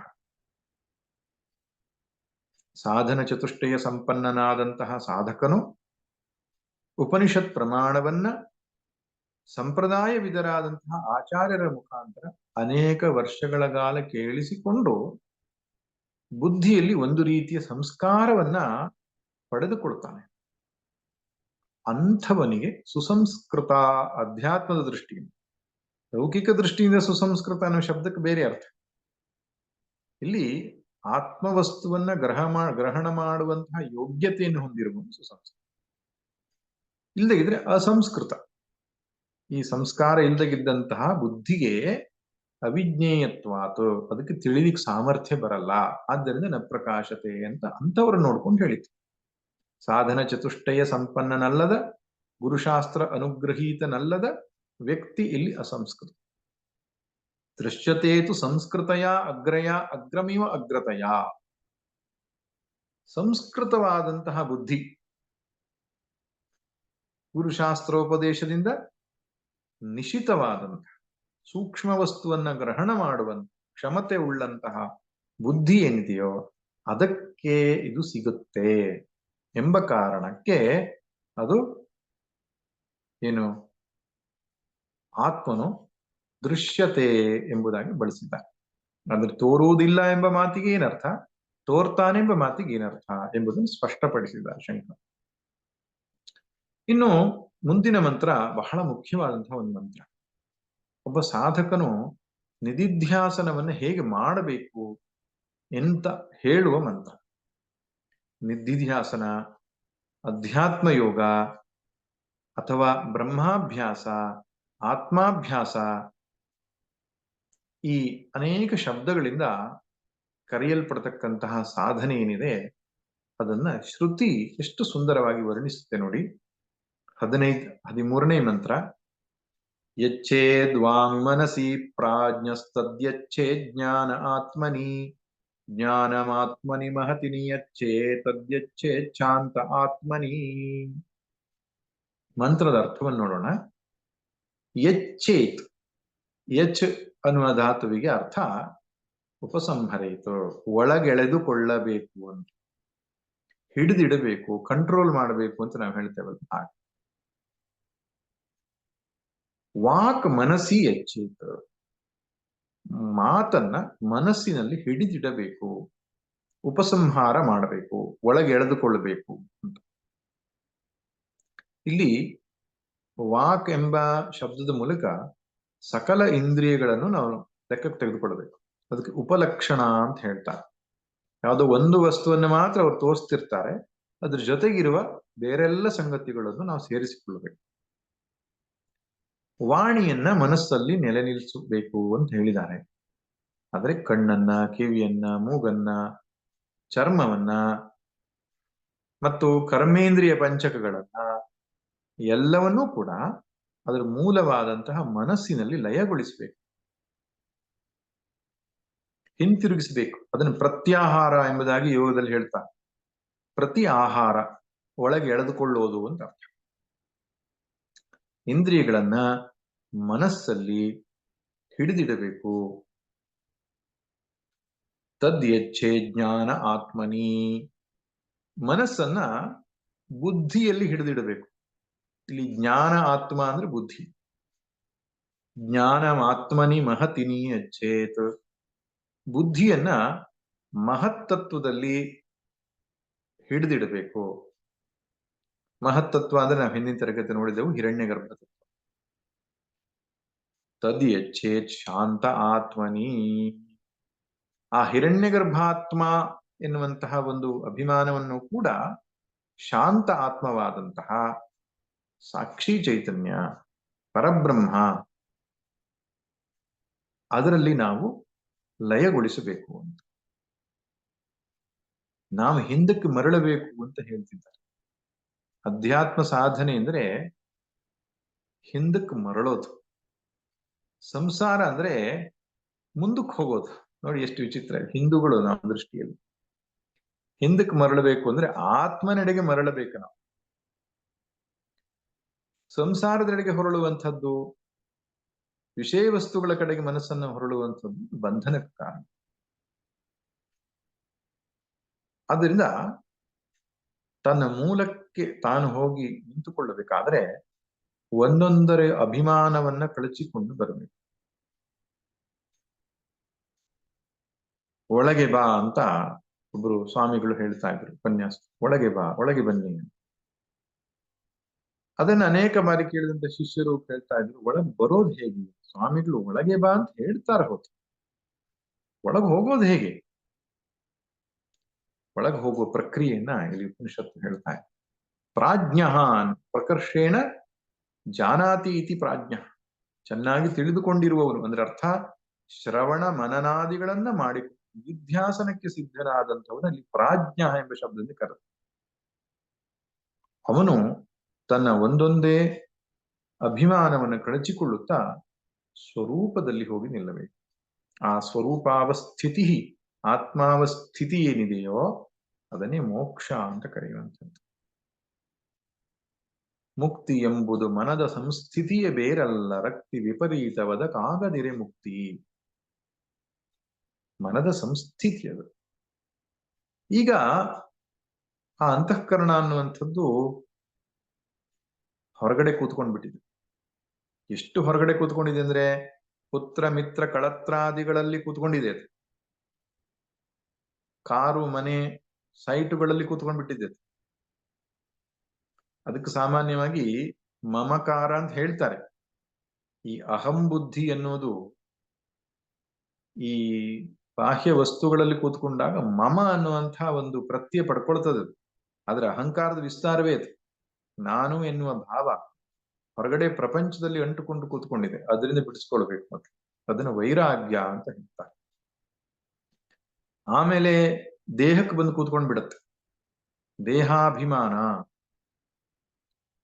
ಅದರಿಂದಲೂ ವಿಚಾರದ ಬಲದಿಂದ ಬಿಡಿಸ್ಕೊಳ್ಬೇಕಾಗತ್ತೆ. ದೇಹದಿಂದ ಬಿಡಿಸಿಕೊಂಡು ಇಂದ್ರಿಯಗಳಿಗೆ ಬಂದು ಕೂತ್ಕೊಳ್ಳುತ್ತದೆ. ಇಂದ್ರಿಯಗಳು ನಾನು ಎನ್ನುವ ಭಾವ ಬರುತ್ತೆ. ಅಲ್ಲಿಯೂ ಕೂಡ ವಿಚಾರದ ಬಲದಿಂದ ಬಿಡಿಸಿಕೊಂಡು ಮನಸ್ಸಿಗೆ ತಂದು ಕೂರಿಸಬೇಕು. ನಾನು ಅಂದ್ರೆ ಮನಸ್ಸು. ಆ ಮನಸ್ಸಿನ ಅಭಿಮಾನವನ್ನು ಬಿಡಿಸಿ ಬುದ್ಧಿಗೆ ನೆಲೆಗೊಳಿಸಬೇಕು. ಬುದ್ಧಿ ಅಂದ್ರೆ ಭೋಕ್ತ, ಕರ್ತಾ ಭೋಕ್ತ ಏನಿದ್ದಾನೋ ಜೀವ, ಅಲ್ಲಿಗೆ ಬಂದು ನೆಲೆಗೊಳಿಸಬೇಕು. ಅಲ್ಲಿಂದ ಅಭಿಮಾನವನ್ನ ವಿಸ್ತಾರ ಮಾಡಬೇಕು. ನಾನು ವ್ಯಷ್ಟಿ ಬುದ್ಧಿ ಅಲ್ಲ, ಈ ಶರೀರದ ಒಳಗಡೆ ಇರತಕ್ಕಂತಹ ಯಾವುದೋ ಒಂದು ಜೀವಾತ್ಮ ಅಲ್ಲ, ನಾನು ಎಲ್ಲೆಲ್ಲೂ ತುಂಬಿರುವಂತಹ ಹಿರಣ್ಯ ಗರ್ಭ. ಆ ಹಿರಣ್ಯ ಗರ್ಭ ತತ್ವವೇ ನಾನು ಎಂಬ ಅಭಿಮಾನಕ್ಕೆ ಬರಬೇಕು. ಅಲ್ಲಿಂದಲೂ ಕೂಡ ಹಿರಣ್ಯ ಗರ್ಭ ವಸ್ತುವು ಕೂಡ ಸೃಷ್ಟಿಯಾದದ್ದು, ವಿಕಾರವಾದಂತಹ ಈ ಪ್ರಪಂಚದ ಅಭಿಮಾನವನ್ನು ಹೊಂದಿರತಕ್ಕಂಥದ್ದು. ಆದ್ದರಿಂದ ಅದಕ್ಕೂ ಸಾಕ್ಷಿಯಾಗಿರುವಂತಹ ಇನ್ನೊಂದು ವಸ್ತು ಇದೆ, ಚೈತನ್ಯ, ಶುದ್ಧ ಚಿನ್ಮಾತ್ರ ಸನ್ಮಾತ್ರ ಸ್ವರೂಪವಾದಂಥದ್ದು. ಅದು ನಾನಿದ್ದೇನೆ ಅಂತ ಹೋಗಿ ನಮ್ಮ ಮನಸ್ಸನ್ನ ನೆಲೆಗೊಳಿಸಬೇಕು. ಈ ಪ್ರಕ್ರಿಯೆನ ನಿಧಿಧ್ಯಾಸನ ಅಂತ ಹೇಳ್ತಾರೆ. ಇದು ಫಿಸಿಕಲಿ ಮಾಡುವಂಥದ್ದೇನಿಲ್ಲ, ಭೌತಿಕವಾಗಿ ಯಾವ ಕ್ರಿಯೆಯೂ ಇಲ್ಲ. ಇದು ಬೌದ್ಧಿಕವಾಗಿ ಮಾಡುವ ಕ್ರಿಯೆ, ಭೌತಿಕವಾಗಿ ಮಾಡುವ ಕ್ರಿಯೆ ಅಲ್ಲ. ವಿಚಾರದಿಂದಲೇ ಅಭಿಮಾನವನ್ನು ತ್ಯಾಗ ಮಾಡ್ತಾ ಮಾಡ್ತಾ ಸ್ವರೂಪದಲ್ಲಿ ನಾವು ನೆಲೆಗೊಳ್ಳಬೇಕು. ನಾನು ಎನ್ನುವಂತಹ ಅಭಿಮಾನ ಏನಿದೆ, ಸರ್ವವ್ಯಾಪಕವಾದಂತಹ ನಿತ್ಯ ಶುದ್ಧ ಬುದ್ಧ ಮುಕ್ತವಾದ ಬ್ರಹ್ಮವಸ್ತುವಿನಲ್ಲಿ ನಮ್ಮ ತಾದಾತ್ಮ್ಯ ಅನ್ನುವಂಥದ್ದು ಉಂಟಾಗಬೇಕು. Shift of attention. ಈಗ ತಾದಾತ್ಮ್ಯ ಎಲ್ಲಿದೆ? ಎಲ್ಲೆಲ್ಲೋ ಹರಿದು ಹಂಚೋಗ್ಬಿಟ್ಟಿದೆ. ಪುತ್ರ ಮಿತ್ರ ಕಳತ್ರಗಳಲ್ಲಿ, ದೇಹದಲ್ಲಿ, ಇಂದ್ರಿಯದಲ್ಲಿ, ಮನಸ್ಸಿನಲ್ಲಿ, ಬುದ್ಧಿಯಲ್ಲಿ. ಹಿರಣ್ಯ ಗರ್ಭದಲ್ಲಿ ಇಲ್ಲ ನಮಗೆ, ಯಾಕಂದ್ರೆ ಅದಕ್ಕೆ ನಾವು ಪ್ರಯತ್ನಿಸಿಲ್ಲ. ಒಬ್ಬ ಉಪಾಸಕನಿಗೆ ಹಿರಣ್ಯ ಗರ್ಭದಲ್ಲೂ ಇರುತ್ತೆ ತಾದಾತ್ಮ್ಯ. ಆದ್ರೆ ಇದೆಲ್ಲದರಿಂದ ಬಿಡಿಸ್ಕೊಂಡು ಸ್ವರೂಪದಲ್ಲಿ ಮನಸ್ಸು ನೆಲೆಗೊಂಡ ನಾನು ಅಂತ ಹೇಳಿದಾಗ ಹುಟ್ಟು ಸಾವುಗಳನ್ನ ಮೀರಿದ ನಿತ್ಯ ಶುದ್ಧ ಬುದ್ಧ ಮುಕ್ತವಾದ ಆ ಆತ್ಮವಸ್ತುವೇ ನಾನು ಅಂತ ಅತ್ಯಂತ ಸಹಜವಾಗಿ ಒಬ್ಬ ಸಾಧಕನಿಗೆ ಅದು ತೋರಿಕೊಂಡಾಗ ಅವನನ್ನು ಮುಕ್ತ ಎಂಬುದಾಗಿ ಕರೀತಾರೆ. ಅದಕ್ಕೆ ಒಂದು ಪ್ರಯತ್ನ ಮಾಡಬೇಕು. ಆ ಪ್ರಯತ್ನಕ್ಕೆ ನಿಧಿಧ್ಯಾಸನ ಅಂತ ಹೇಳ್ತಾರೆ. ಅದ್ರ ಬಗ್ಗೆ ನಾವು ಮುಂದಿನ ತರಗತಿಯಲ್ಲಿ ಇನ್ನೊಂದಿಷ್ಟು ಚಿಂತನೆ ಮಾಡೋಣ. ಸರ್ವೇ ಭವಂತು ಸುಖಿನಃ, ಸರ್ವೇ ಸಂತು ನಿರಾಮಯಾಃ, ಸರ್ವೇ ಭದ್ರಾಣಿ ಪಶ್ಯಂತು, ಮಾ ಕಶ್ಚಿತ್ ದುಃಖ ಭಾಗ್ ಭವೇತ್. ಓಂ ಶಾಂತಿ ಶಾಂತಿ ಶಾಂತಿ. ನಾರಾಯಣ ನಾರಾಯಣ ನಾರಾಯಣ.